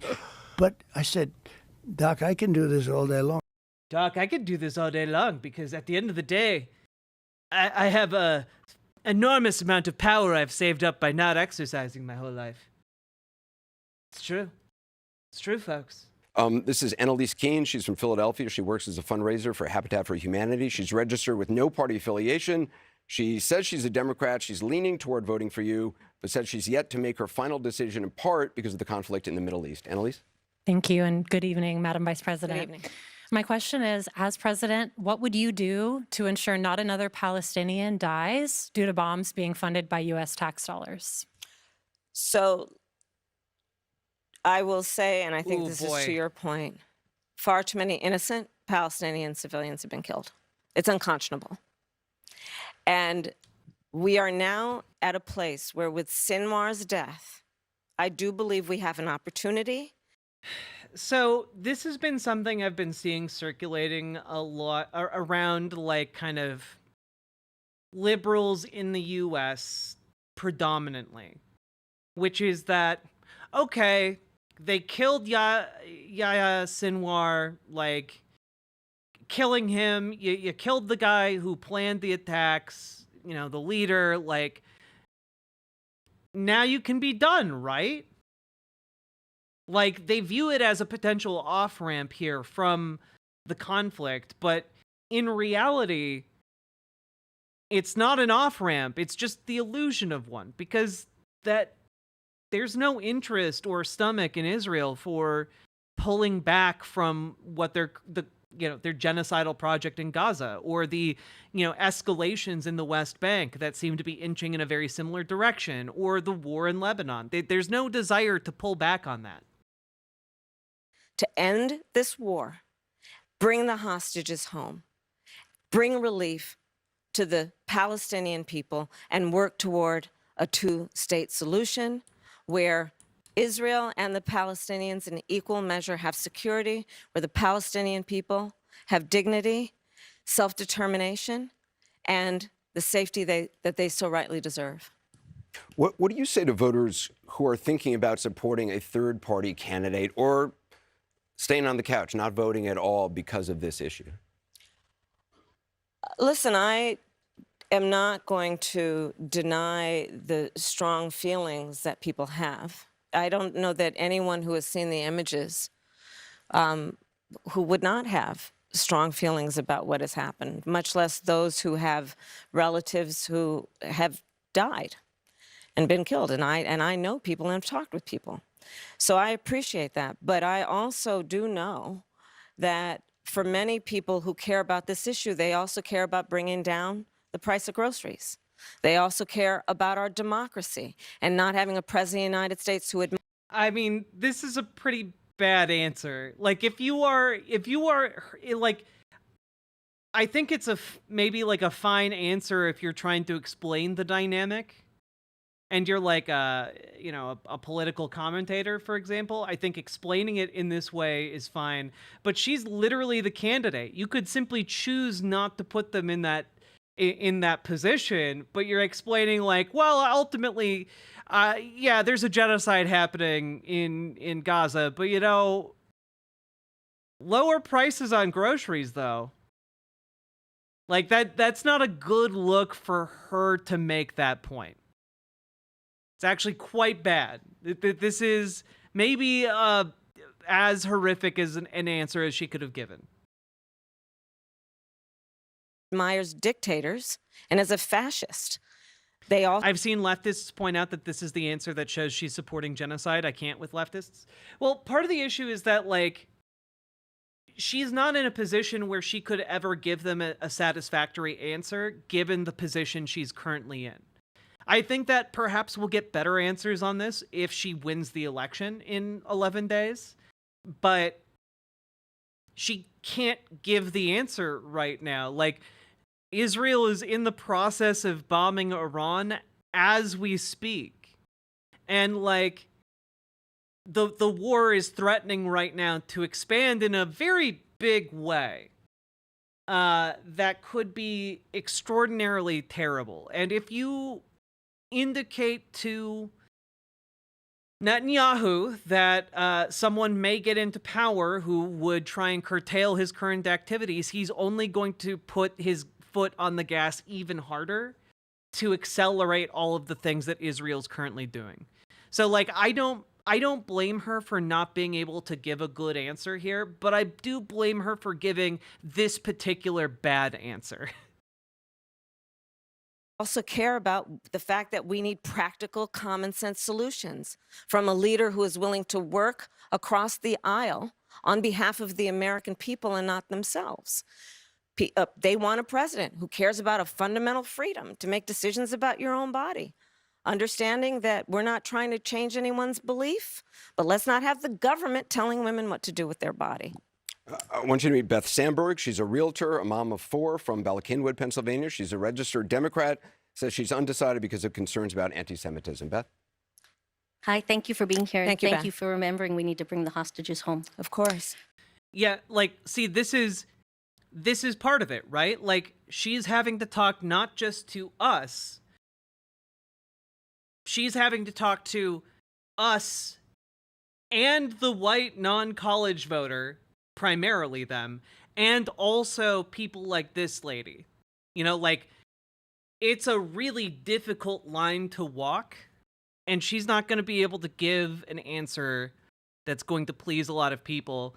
But ultimately, I don't see Israel and Palestine as an issue that she wants to maintain the current course on, because it's only going to get less popular. Like, the support is already, like, very precipitously balanced. Like, it's going to tip away from Israel in a big way. It's already doing it amongst a lot of Jewish communities here in America. Like, it's the trend is already established. It's just going to take time to build up. The rise of anti-Semitism and violence from anti-Semitism has risen greatly on college campuses and on our city streets in the last year. How would you combat this growing trend and protect our young adults? Thank you, Beth.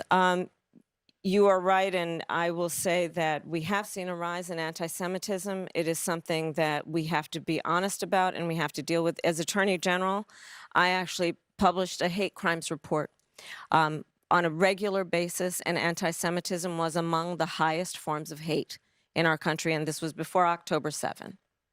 And we know what we've seen since.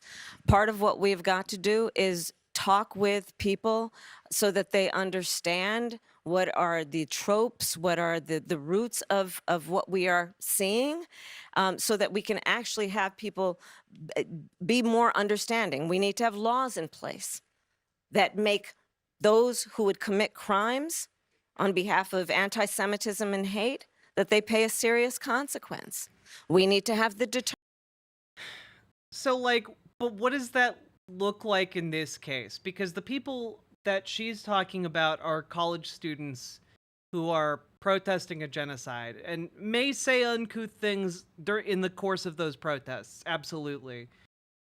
But do I think those protests rise to, like, anti-Semitic crimes because they're calling for an end to, like, violence, a violent invasion? I can't get behind that, you know? Like,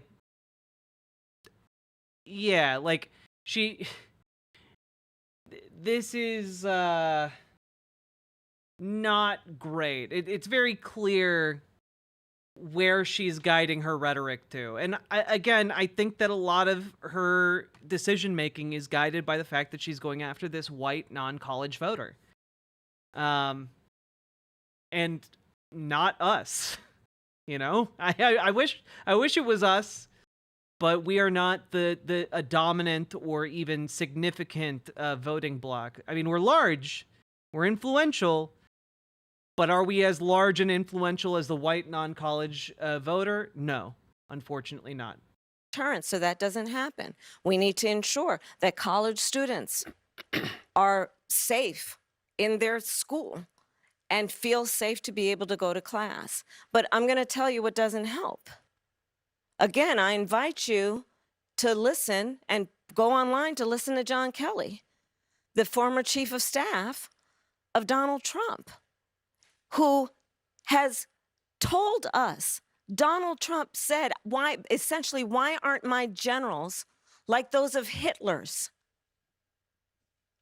Like Hitler, who has referred several times, we've heard the reports for years. Do you believe Donald Trump is anti-Semitic? I believe Donald Trump is a danger to the well-being and security of America. He is. Honestly, she should have added at the end here, I believe that Donald Trump is a danger to the well-being and security of America, and that includes American Jews. Like, I think she could have added more emphasis here to bring it home. Said that he's casting himself as a protector of Israel. Do you believe you would be more pro-Israel than Donald Trump? I believe that Donald Trump is dangerous. I believe that when you have a president of the United States who has said to his generals who work for him because he is yeah, exactly, Ukrainian. Like, the Hitler thing is going to be like a huge thorn in the Republican side for, you know, at least for the next week or so, which is as long as it needs to be, really, to affect voters. Commander-in-chief. These conversations, I assume many of them took place in the Oval Office. Does it, though? Yeah. I mean, like, what's the #1 association people have when they hear Hitler? It's bad. The #1, like, if you're looking at normal people, when they hear Hitler, they think bad.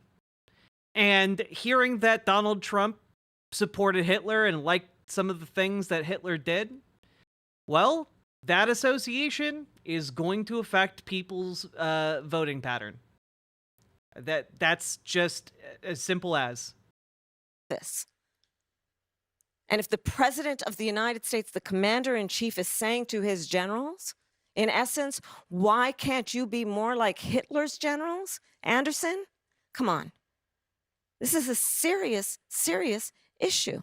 And we know who he is. It's nothing new, though. The new thing is his chief of staff, or former chief of staff, coming out and adding credence to earlier reporting. Like, is it new that Donald Trump loves Hitler? No. Like, in the 90s, his ex-wife testified that he kept the book of Hitler's speeches by his bedside. Like, it's not a new thing.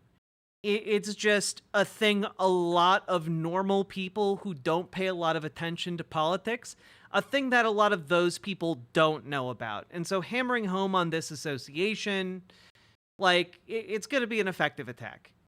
He admires dictators, sending love letters back and forth with Kim Jong-un. I mean, like, speaking of this, like, I brought this up yesterday and a lot of people didn't seem to know, but Donald Trump, speaking of North Korea, Donald Trump wanted to engage in a nuclear war with North Korea. He wanted to send, serious, you can look this up. He wanted to send a nuclear strike on North Korea and then try and blame another country for it. And that was his big plan, like, nuke North Korea and then try and blame someone else for it. The only reason he didn't actually go through with that is because his generals told him, no, we can't do that. Like, do not do this. He's not going to be surrounded by those generals that were telling him no this time.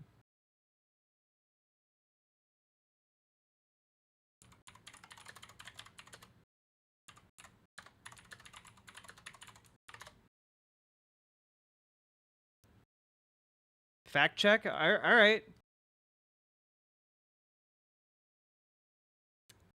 Let's see. According to John Kelly, former White House chief of staff to Donald Trump, he discussed using a nuclear weapon on North Korea in 2017 and blaming it on someone else. Again, you can look all this stuff up.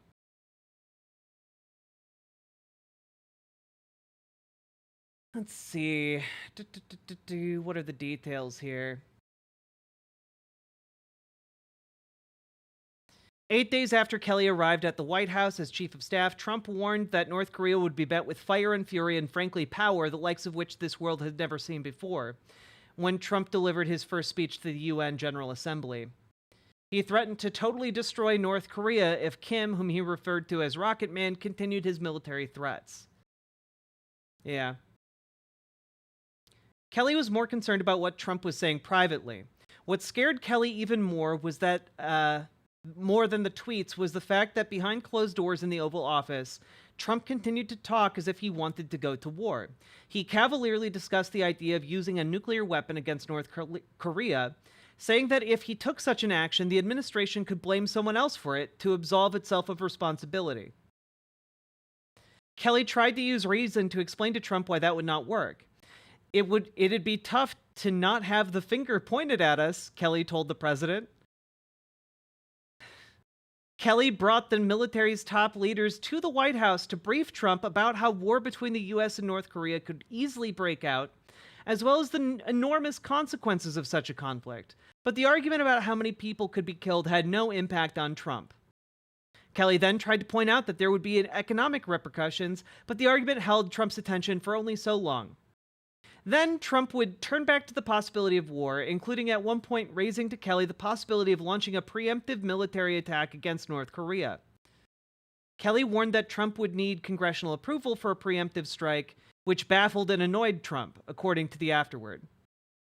So, Just to be clear, the only reason he didn't go ahead and do it is because he wasn't surrounded with yes men who are willing to take a legal fall if they did something illegal. You know, like this time he's got a bunch of saps and suckers around him for Project 2025. This is a guy who thinks you can nuke a country and then just point a finger at a different country and everyone will just believe you. That's the level he's operating on. He is insane. In fact, too insane to be allowed to be conscienced as president of the United States a second time.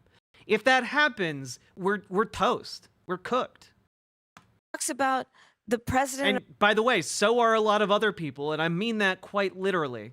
of Russia, and then most recently, the reports are that in the height of COVID, when most Americans could not get their hands on a COVID test, Americans were dying by the hundreds a day.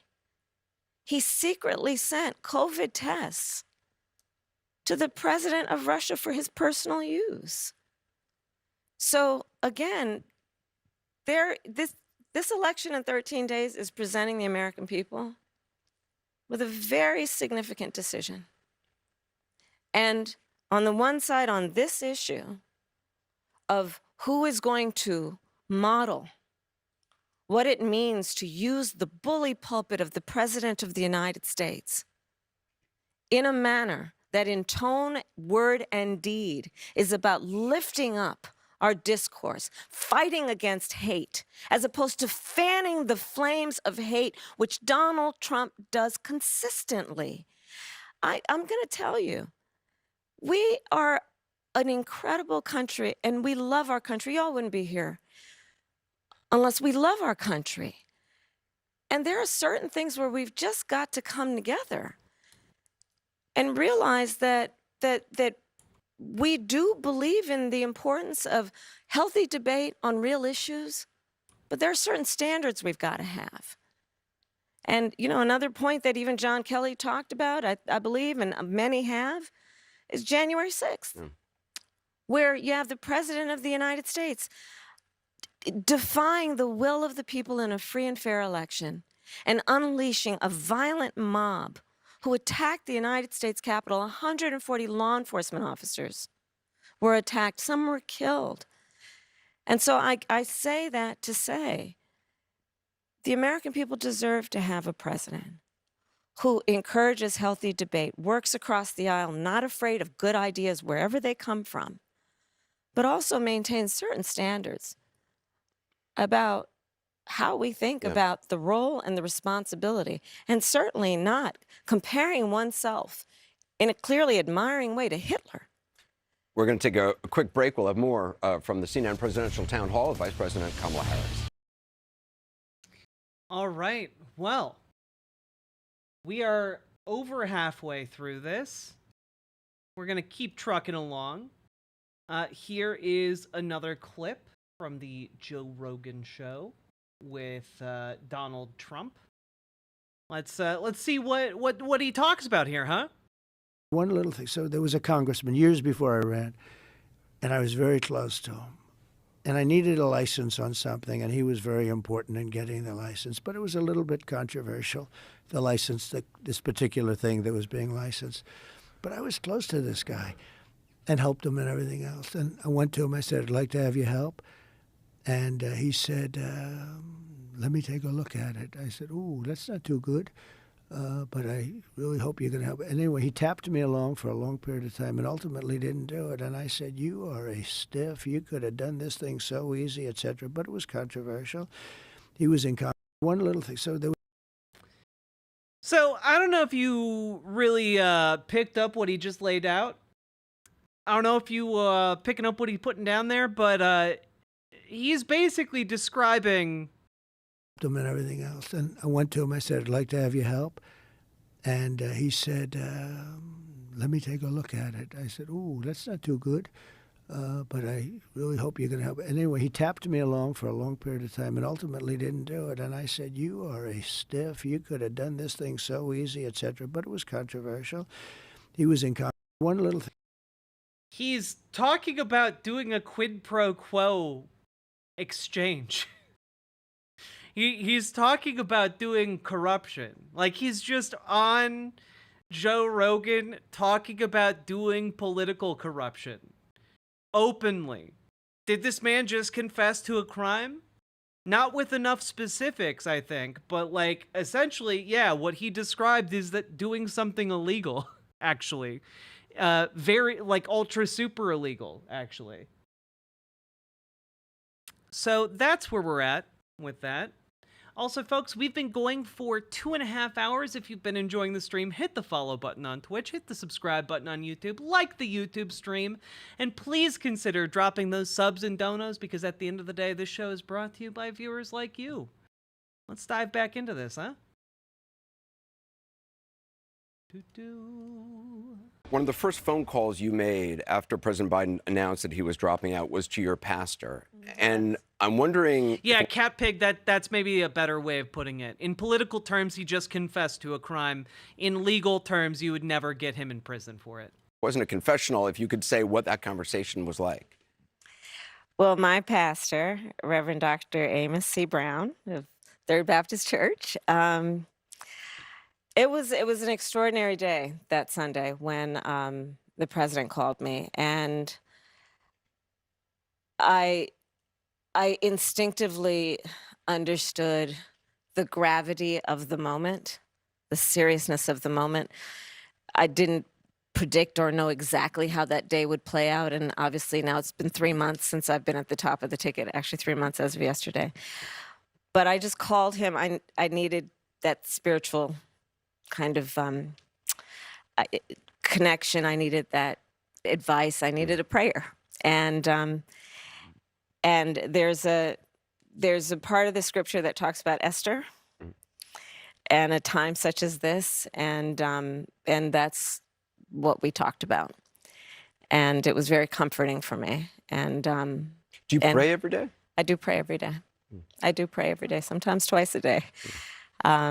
I grew up, so we grew up a little neighborhood church in Oakland, 23rd Avenue Church of God, and I was raised to believe in a loving God, to believe that your faith is a verb, you know? I feel like we've been watching so much Christian nationalist stuff. It's hard to like not react to this in a way where I'm just like having my skin crawl, you know, because she's not talking about this in a way of like she wants to put, you know, her religious beliefs on a pedestal that everyone else has to then kowtow to and follow. But like that, we've just covered so much of the fashy, like Christian fascist nationalist stuff lately that like I'm a little bit like, oh wait, okay, this is okay. We're all right. You live your faith, and that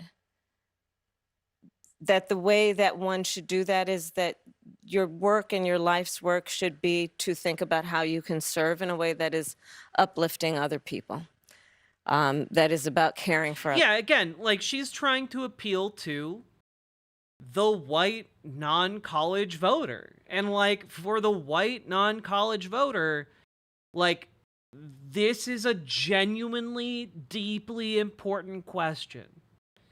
You know, like it's a big deal to a very large percentage of the American electorate what her like religious beliefs are. Other people. And that guides a lot of how I think about my work and what is important. Let's go to the voters. I want you to meet Joe. Yeah, exactly, Kippy. Like, it's a question that genuinely matters to like your parents. It's a question that matters to like my dad, someone who like keeps abreast of politics, but doesn't really feel good about moving away from like the Republican Party and like voting for Democrats. Like he hates it. But this is the kind of answer that makes him a lot more likely to show up and vote for Kamala Harris in this election cycle. Like yep. Donahue from Bucks County, Pennsylvania. He works in customer service for a local retailer. He serves as a local election official. He's a registered Republican who says he's undecided, doesn't agree with your stance on abortion, but he is concerned about what he calls Trump's demeanor and actions on January 6th. Joe? Thank you, Madam Vice President, and thank you, Andrew. And I think that, like, for voters like this guy, all of her rhetoric throughout this entire town hall so far lands for this guy in particular. You know, like, there is a certain kind of conservative that's like, hey, I am actually kind of concerned about this fashy stuff he's been saying and doing. And hearing her, like, validate that is pretty important for, like, peeling them away from the Republican movement. Madam Vice President, everybody as human beings, we're not perfect. We have our flaws. We make mistakes. We have our weaknesses. And the office of the presidency can sometimes bring those weaknesses out in ways that the incumbent may not expect. What weaknesses do you bring to the table, and how do you plan to overcome them while you're in office? That's a great question, Joe. Well, I am certainly not perfect, so let's start there. And I think that perhaps a weakness, some would say, but I actually think it's a strength, is I really do value having a team of very smart people around me who bring to my decision-making process different perspectives. My team will tell you, I am constantly saying, let's kick the tire on that. Let's kick the tires on it. Because, listen, as I mentioned earlier, I started my career as a prosecutor. I was a courtroom prosecutor. I've tried everything from low-level offenses to homicides. And I learned at a very early stage of my career and adult life that my actions have a direct impact on real people in a very fundamental way. When I was Attorney General of California, I was Attorney General of what is the 5th largest economy in the world, and acutely aware that my words could move markets. So I take my role and responsibility as an elected leader very seriously, and I know the impact it has on so many people I may never meet. And that is why I engage and bring folks around. So I may not be quick to have the answer as soon as you ask it about a specific policy issue sometimes, because I'm going to want to research it. I'm going to want to study it. I'm kind of a nerd sometimes, I confess. And this plays well. This plays well with the median voter. Like, a lot of people, they want nerds. They want nerds in charge. They want people who know what they're doing. Nerd means you know what you're doing. Okay, cool. Like, this is like a good positioning. Some might call that a weakness, especially if you're, in an interview or just kind of, being asked a certain question and you're expected to have the right answer right away. But that's how I work. I don't think I've ever heard the former president admit a mistake. A lot of politicians don't. Is there something you can point to in your life, political life, or in your life in the last 4 years that you think is a mistake that you have learned from? I mean, I've made many mistakes, and they range from, if you've ever parented a child, you make lots of mistakes too. In my role as vice president, I mean, I've probably worked very hard at making sure that I am well versed on issues, and I think that is very important. It's a mistake not to be well versed on an issue and feel compelled to answer a question. I want you to meet Pam Thistle. She's from Wynmoor, Pennsylvania. She's a realtor. She's a widow. Her husband, Mike, died just a year ago. She has two daughters in college. She registered with no party affiliation and says she's undecided. She has concerns about how you would handle the economy. Pam? Thank you. And thank you, Anderson. And happy belated birthday, too. Thank you very much. I'm sorry for your loss. Oh, thank you. Yes. And I'm really appreciative for you to be here and get to know you. When you talk about rich people paying their fair share, can you be more specific? Income taxes are already on a graduated scale, where the more you make, the higher percentage you pay in taxes. So the rich are paying a disproportionate amount in taxes as it is. Over 40% of Americans don't pay any income taxes. Also, the really high earners may move their money offshore if there are disincentives in the U.S. This could impact the economy. I would like to hear more nuts and bolts about your economic plans. Sure. Thank you, Pam. So first of all, it is the case in the United States of America that billionaires on average pay less taxes as a percentage Yeah. than teachers and firefighters and Yeah. nurses. I'm talking And about that hard workers like pound the street, I'm- have I- some success. Yes, no, I understand, Yes. but I want to just let's Not set this the really high. Let's set the scene, right? Yeah. So when I say that the richest among us need to pay their fair share, Okay. I am referencing that, and I need to reference that because sadly, Donald Trump, when he was president, gave tax cuts to the richest, to billionaires and big corporations, which added trillions of dollars to our deficit. So that sadly needs to be said in a way that should be obvious to your point. And also, to this point, in fact, worth pointing out here, Elon Musk stands to gain. But oh is my not god! given- Oh my god! Where did that tab? Where did that just go? It just yeeted itself off the screen. Oh my god! Okay, there we go. Good golly, Rolling Stone. There we go. Elon Musk could get a huge tax break from Donald Trump. Trump's promise to give Musk a top job could make the billionaire CEO eligible for a special tax benefit worth tens of billions of dollars.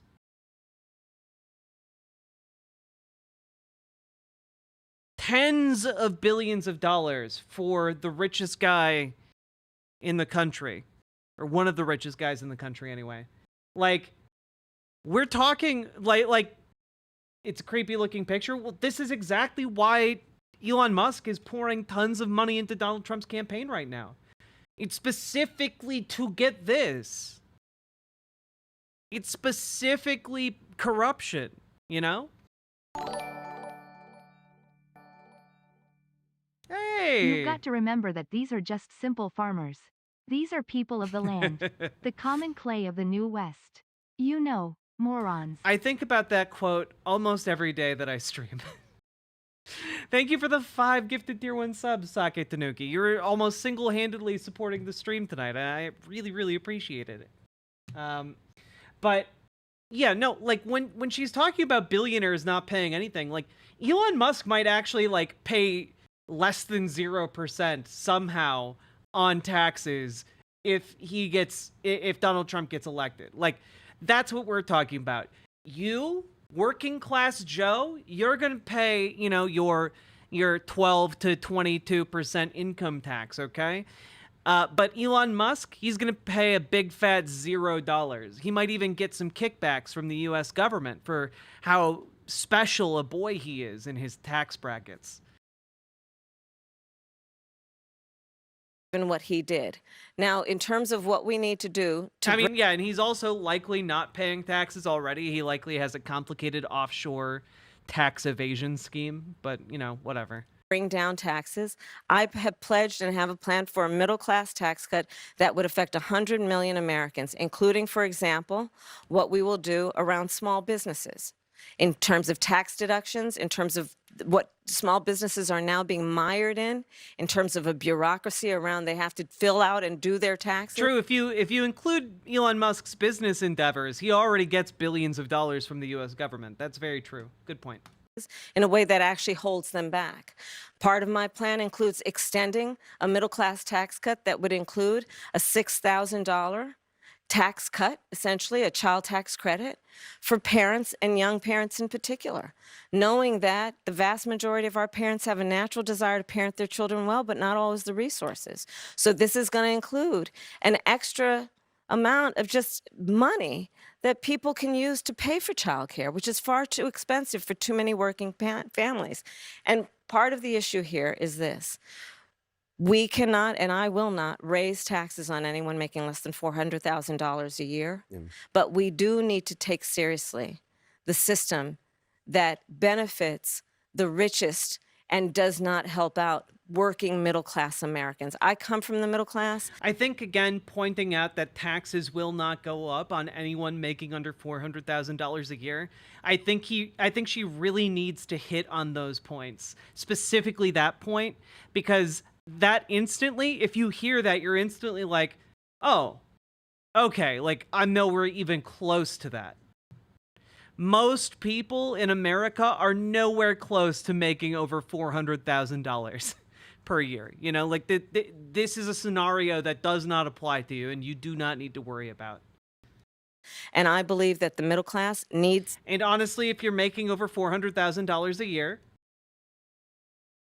you can head over to riverboat.gg and drop some subs or donos and help build up leftist media. Tax breaks to be able to actually not just get by, but get ahead. So you're saying, well, what you're saying is anyone under 400,000 won't have taxes raised. Or are you saying that anyone above 400,000 will have a tax raise? I'm saying that there is going to. Yes, Anderson. Yeah. To be a parity around what the richest people pay in terms of their taxes. Right now, Anderson, you know, the document, it is well documented that some of the richest people in our country have gotten away with a zero tax rate. But if you're earning $500,000, $600,000, $700,000 under your plan, there's a good chance your taxes go up. We can't have this conversation without knowing it's a very complicated situation, right? If you're talking about a small business owner, I'm going to cut taxes for small businesses, right? Because I know that they need the overhead, the money that they need for overhead to actually benefit the growth of their business, which benefits our economy as a whole. Let's go to actually. Anderson's like, wait, am I going to get a tax increase? Heaven forbid, my stars and garters. You know, I want to reference something that about Pam. Pam, we mentioned her husband Steve died a year ago. You've talked about your mom. Just say yes. What is this? You have to keep in mind, she's not talking to us. She's not talking to us. And that has to, it's a frustrating state of affairs, but we have to keep in mind this is messaging that is going outside of its intended demographic. When we are hearing it, it's not a message intended for us to understand it. Kamala Harris, who died 15 years ago. What has grief been? Yeah, she's talking to the clay of the New West. Like for you? Do you still grieve? Yeah, you don't stop grieving. You don't stop grieving. I mean, I think that there is, there are like two sides to a coin when you have lost somebody you love. Or that two sides to a coin, that phrase becomes evident, which is if you have had the blessing of a close and important relationship with someone, then when you have that, the other side of the coin is that when you lose them, the grief becomes even deeper. But I also believe that, for example, anyone who has lost a family member through cancer or an illness, my mother died from cancer, it is important to try and remember them as they lived and not as they died, because the grief can really weigh you down. I think the brain has a way of, when you're grieving, really spiraling down, and it's important, I think, to try and remember those you have lost in a way they'd want to be remembered. All right. Oh God, no, don't make me do this. All right. Yeah, so far the most egregious thing was her making an appeal to no, don't worry about Gaza, worry about gas prices, or worry about food prices instead. That so far that's been incredibly egregious. Not a big fan of that. Let's take a look now. Granted, these two short clips are not from the Joe Rogan Experience, but they are tangentially related. Here's a bunch of people leaving en masse from Trump's rally that he delayed by 3 hours to do Joe Rogan's podcast. They're not happy. Just a bunch of people upset that they budgeted a certain amount of time to see Donald Trump, and he stood them up. Additionally, here he is at the actual rally, and I gotta tell you, I don't think he's doing okay, guys. Joe Biden is asleep. Kamala is at a dance party with Beyonce. Joe Biden. Ah, yes. My enemy is so awesome that she is partying with the coolest, like, music figure of the moment. And also is beating me. like, I don't know. Ha, you're doing something with someone incredibly popular that makes you look good.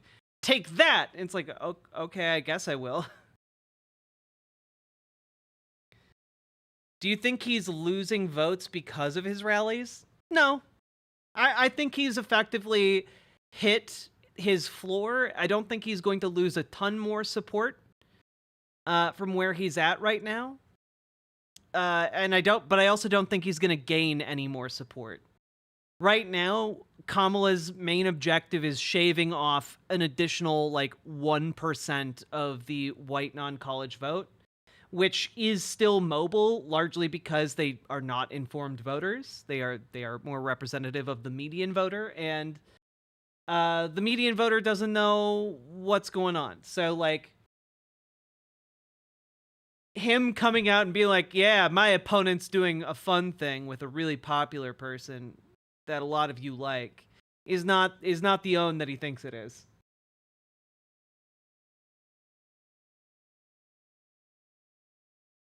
All right, moving right along. We have 2 parts left. Let's go.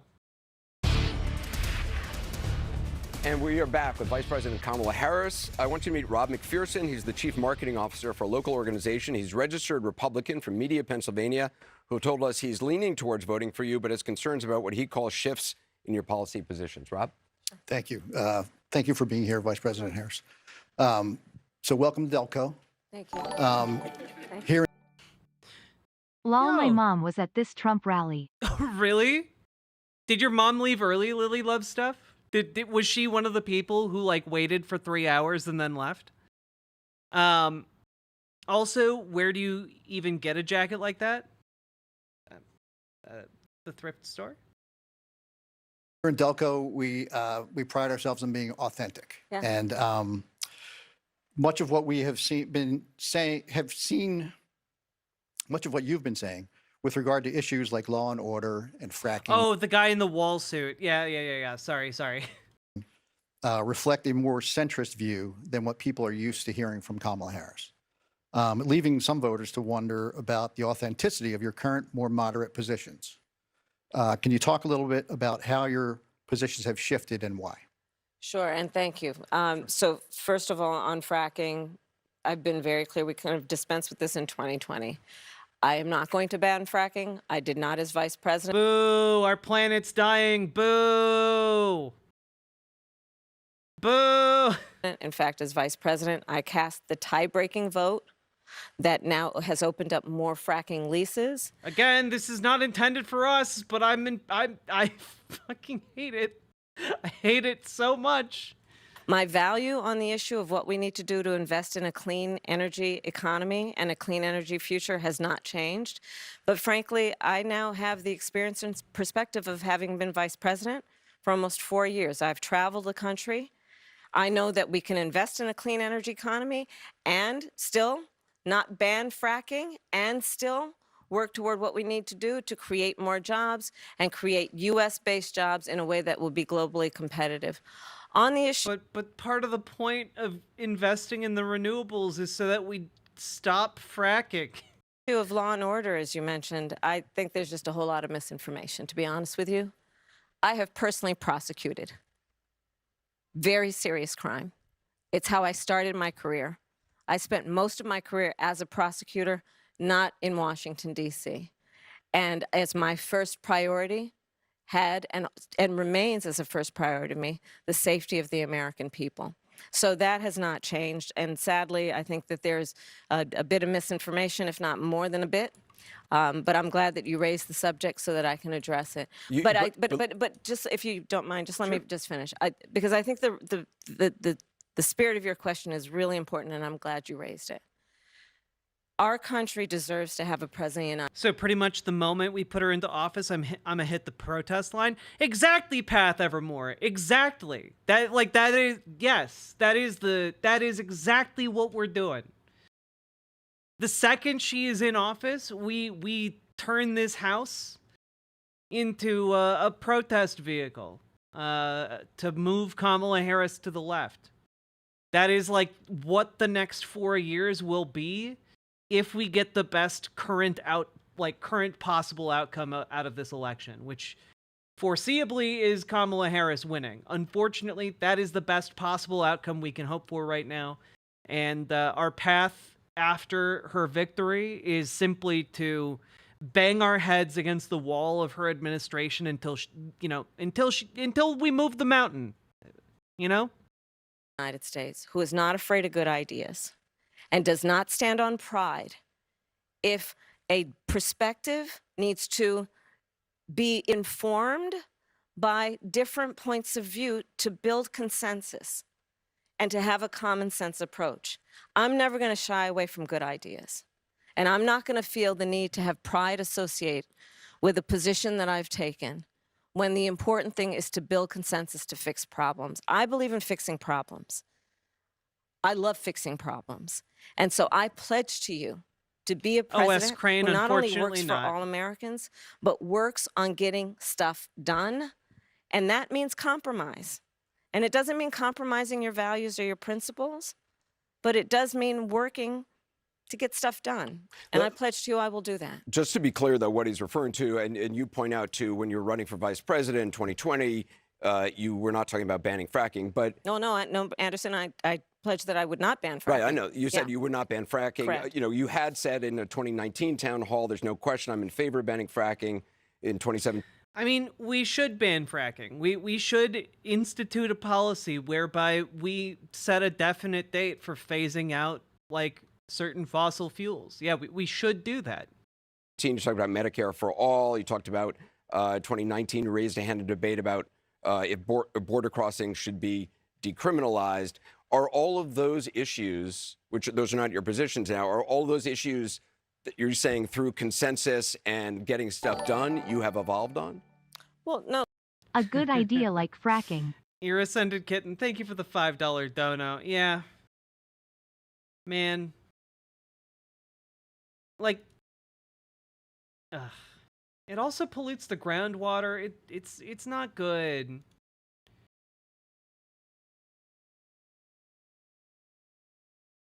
I mean, goodness. Monster fracks are getting far bigger and far thirstier.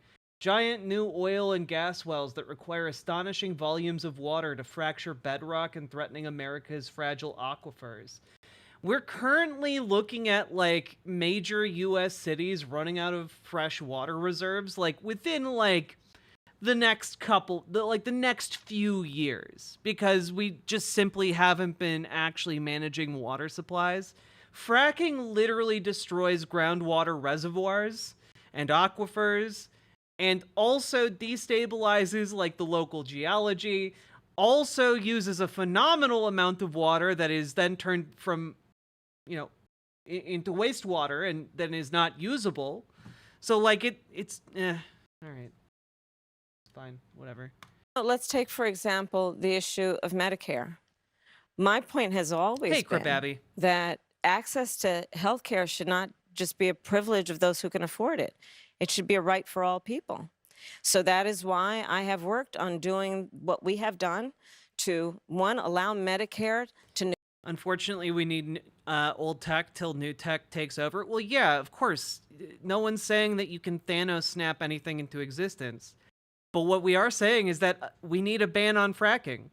You pass a ban on fracking that has a, plan to slowly decrease fracking over time until it is banned. That's part of what banning something is putting in a reasonable set of steps to phase it out. That would be included in any kind of fracking ban, because it wouldn't just be fracking is now illegal. It was illegal yesterday fully, and now it's illegal. That would never happen unless we start seeing climate change disasters that truly inspire fear of God in people. Negotiate. But then, as we all know, they'll blame the gays and the transes. against the big pharmaceutical companies to bring down the cost of prescription medication. We've achieved that in terms of capping the cost of insulin for seniors at $35 a month, capping the cost of annual prescriptions at $2,000 a year for seniors. But my plan moving forward, based on that very principle that I've always had, is as president to have that cap be for everyone and not just for our seniors. The work that I have done that has been about... You believe in climate change? Are you a communist? Casual reminder that more people worked in JCPenney, which went under, than do currently work in both fracking and coal. Is that true? Like, more people worked at JCPenney, like even at the end of like JCPenney's lifespan, than currently work in fracking and coal? That's crazy to think about. Yeah, so oddly enough, thank you for the 5 gifted tier 1 subs, Sake Tanuki. But yeah, it is weird to think about how, like, in some cases, for a large chunk of time in the United States, like, department stores were like too big to fail. Like, they were such a big deal, and now, like, they're ghost towns that we maybe should invest in, like, turning into low-income housing. I'm just spitballing here. You know, we have all these abandoned structures across America. Maybe we could revitalize them by, I don't know, bringing back the idea of what malls were supposed to be and were originally built to be. I don't know. I'm just spitballing, though. Recognizing the... Keep in mind that anarchists originally invented malls. That's a fun fact for all of you. They were originally socialist and anarchist in nature, which I think is pretty neat. Importance of dealing with border security. That has never changed. As I said, I have prosecuted transnational criminal organizations. That I did for years before I ever ran in 2019. I mean, you did raise your hand saying at a debate. Yeah, here's an article from a few years back from Jacobin. The inventor of the American suburban mall was a socialist. Could his creation have been saved? Let's see here.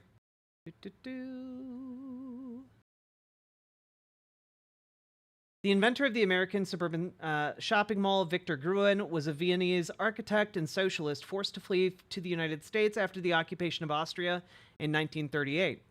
Gruen saw the mall as having the potential to re-centralize suburban sprawl. His plans were for large state-owned indoor agoras that would literally contain the market forces that were running rampant outside their walls. It was a modernist vision for the refounding of American public life. Many of the malls built by Gruen and his company in the 1950s retain elements of this promise, with his Southdale Mall in Edina, Minnesota, planned around an enormous common meeting place modeled on a European piazza. By the 1960s, Gruen was horrified by his creations. The shopping mall, along with the freeway and the cheap federally backed mortgage, had become part of the architecture of suburban white supremacy. Gruen returned to Austria in 1968 and furiously worked on a project to pedestrianize Vienna. 2 years before his death, in 1980, he stated, "I am often called the father of the shopping mall. I would like to take the opportunity to disclaim paternity once and for all. I refuse to pay alimony to those bastard developments. They destroyed our cities." So, yeah. Fun stuff. Please paste the link. Yeah, here you go. But essentially, the concept of the mall as Gruen, you know, kind of outlined it was as like a communal living space where like you like the open centralized areas of malls would literally be a place to like be a community together rather than just traverse it from one store to another. Like it would be like a communal place for people to play music and enjoy the arts and like be part of a community, and then all of the stores would simultaneously be right around there, so you could get your like daily shopping done before going home, and then you wouldn't have this sprawl of capitalism kind of marring the landscape. It would just all be kind of condensed into this one area that could then be incorporated with like housing and whatnot as well. I don't know. Interesting stuff. When asked if border crossings should be decriminalized, but obviously that is not your position. I never intended, nor will I ever allow America to have a border that is not secure. I believe we need to deal with illegal immigration. There needs to be consequences, which is why part of my plan that I have outlined, and again, please go to kamalaharris.com. Sorry to throw a website on you, but why not? And you will see that part of my plan includes what we need to do to actually do more as it relates to putting resources in, including increasing penalties for illegal crossings. And just finally on fracking, you said you're clear you would not ban it as president. No, I would not ban it as president. Right, you're clear on that. Do you think it is bad for the environment, though? I think that we have proven that we can invest in a clean energy economy. I share the frustration that she just can't say yes. It's frustrating. We can mitigate greenhouse gas emissions. We can work on and sustaining what we need to do to protect this beautiful earth of ours and not ban fracking. Okay, but you need to ban fracking at some point. That's part of the issue. Oh God. Okay. One more Donald Trump clip here, okay? You guys ready? It's a bit of a doozy. Jimmy Smith, thank you for the $5 super chat. My city is trying to do something like that with one of our old malls, but it's not clear exactly what it'll look like yet. Yeah, it will take some renovation for sure. See ya, OS Crane. We're almost done. Here we go. Right. And all of a sudden, I'm standing in the White House. And it was very, very surreal. That room was so beautiful to me, much more beautiful than it actually is. You know, to me, when I looked at the bed, and the bed you could see it was a little bit longer, had to be a little bit longer. He lost his son, and they suffered, the two of them suffered. He's talking about Abraham Lincoln, by the way. From melancholia. They didn't call it depression. They called it melancholia, and they suffered from it. He was a very depressed guy, and she was a very depressed woman, more so than him. And on top of that, they lost their son, whose name was Ted. And it was just seeing it in the little pictures, a little tiny picture. I mean, you can't see the details there, little tiny. Yes, keep telling us all about this. Everything the way it was, a little tiny picture of Tad, who he lost, and it was devastating. Right. And all of it. Fun fact about Abraham Lincoln and his son Tad. His son Tad outlived him. Tad lived 6 years longer than Abraham Lincoln did. So he outlived his dad by 6 years. Meaning that Donald Trump just pulled that entire story out of his butt and wasn't saying anything except lies. Lion Tad. Let's finish this up. Lansdowne, Pennsylvania. She works as an education administration manager for the Pennsylvania Department of Corrections. Registered Democrat who says she's leaning towards supporting you, has yet to make her final decision. Tanisha, welcome. Thank you, Anderson. Thank you, Madam Vice President, for joining us this evening. I appreciate that you did acknowledge that we are a country that is faced with problems and issues. With the Supreme Court being plagued with issues, would you be in favor of expanding the court to, say, 12, so each justice has only one circuit court other than Chief Justice to assist in making judgments more balanced? Well, to your point, there is no question that the American people increasingly are losing confidence in the Supreme Court. And in large part because of the behavior of certain members of that court and because of certain rulings, including the Dobbs decision and taking away a precedent that had been in place for 50 years, protecting a woman's right to make decisions about her own body. So I do believe that there should be some kind of reform of the court, and we can study what that actually looks like. But I do believe. But again, let's just, while you raise the point of the court, understand that, again, in 13 days, the American people will decide who is the next president of the United States. In 13 days, you will decide who is sitting in the Oval Office on January 20th. And on one hand, you have in Donald Trump someone who has increasingly proved himself to be unstable and who, as we have established and the people close to him have established, he is unfit to serve. Somebody who, on January 20th, you can be sure, will spend full time, like we know, and we've seen the image mentally of him sitting in the dining room off of the Oval Office, watching for hours as people violently attack the Capitol. You can be sure, because he has said he would weaponize the Department of Justice to go after his political enemies. Like, I understand what she's doing. I've understood what she's doing this entire time. I explained it to you guys in pretty great detail, why she's giving these non-answers that are geared towards a demographic that is so decidedly not us. It's still very frustrating to hear her not answer questions.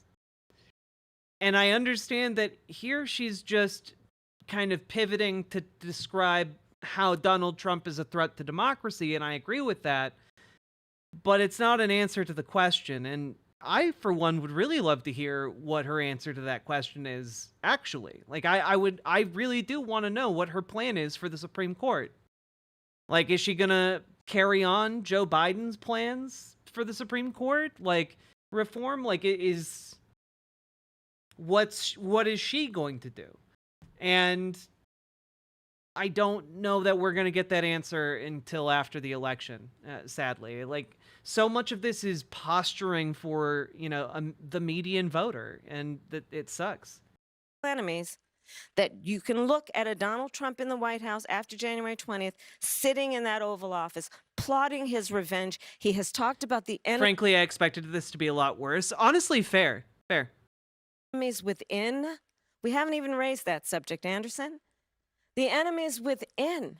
He's talking about the American people. He's talking about journalists, judges, nonpartisan election officials.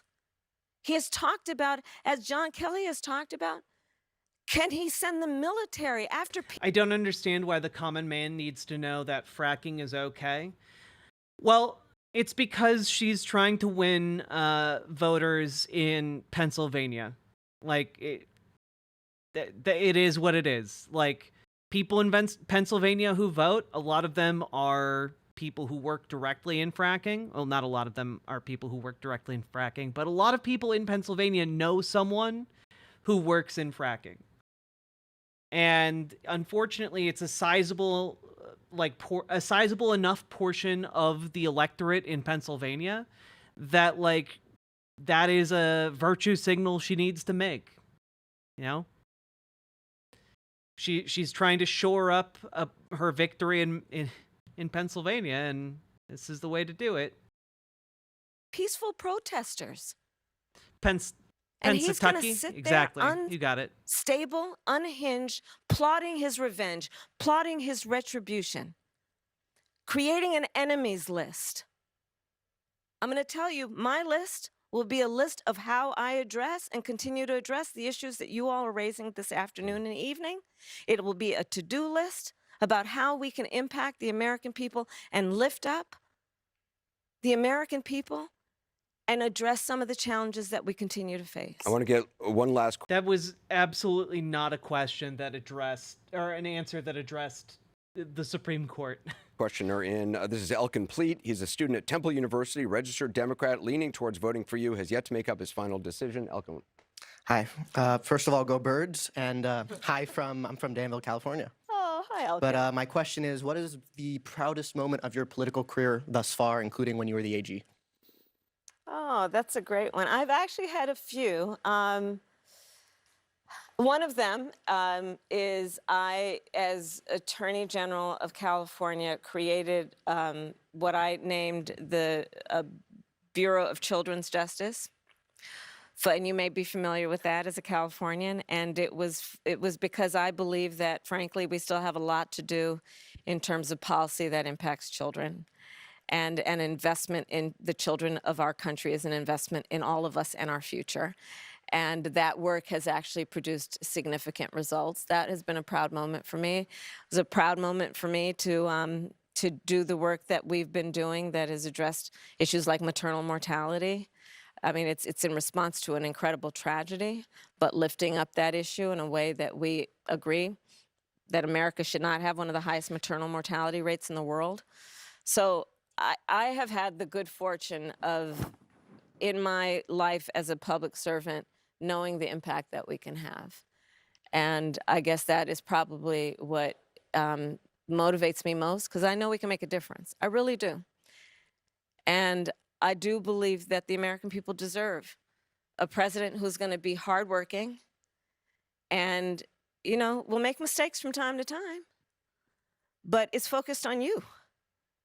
And I think that is so fundamental in this election. So fundamental. You deserve a president. I believe the American people deserve a president who's saying, look, let's just be practical. Let's get things done. And let's not be afraid of having a little joy to the point of, you know, what makes you feel good about your work. Let's do it in a way that is grounded in optimism. You know, the thing that I think we all know about who we are as the American people, we are people who are ambitious. We have aspirations. We have dreams. We are inherently optimistic. Inherently optimistic. And I think people are exhausted with the idea that we're just going to be divided and angry. I think people are exhausted about the idea that we're not going to win and we're going to constantly make things just slightly worse and slightly worse and slightly worse, which is what we see reflected in our current economic system. Like, our quality of life has gone down from, like, our parents' generations. You know, like, we watch as things that used to be built to last like 75 years are now built to last 3 years and break down. Like, we live in a world that's just slowly gotten shittier and shittier, and the solutions being offered get more and more limp and useless. And that's what's truly exhausting. The truly exhausting thing is not being divided and angry. The truly exhausting thing is putting an effort into this political system time and time again, managing to eke out a victory, and then seeing feckless, spineless, liberal, or even neoliberal leaders constantly renege on their promises and fail to deliver actual meaningful change that helps people who have seen everything in their lives get worse.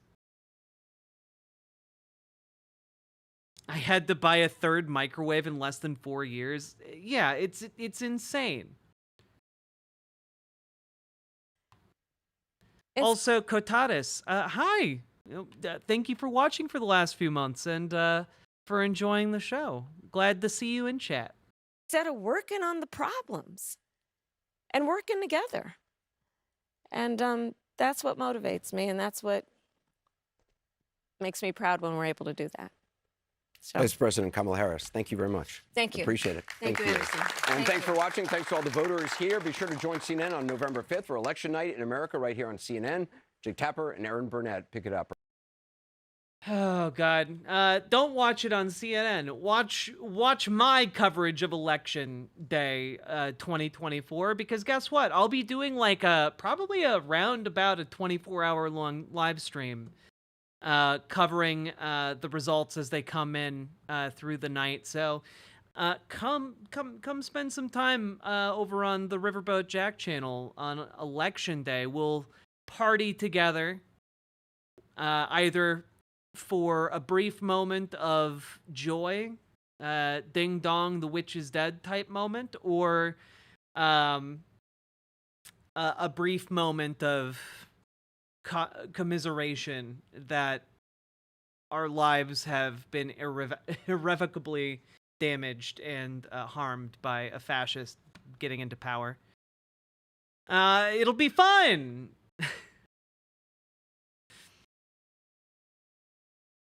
Going to be stuck in to see the data as it comes? Hell yeah. Yeah, we'll do call-ins on Election Day. We'll do call-ins. We'll do we'll do some stuff. It'll be good.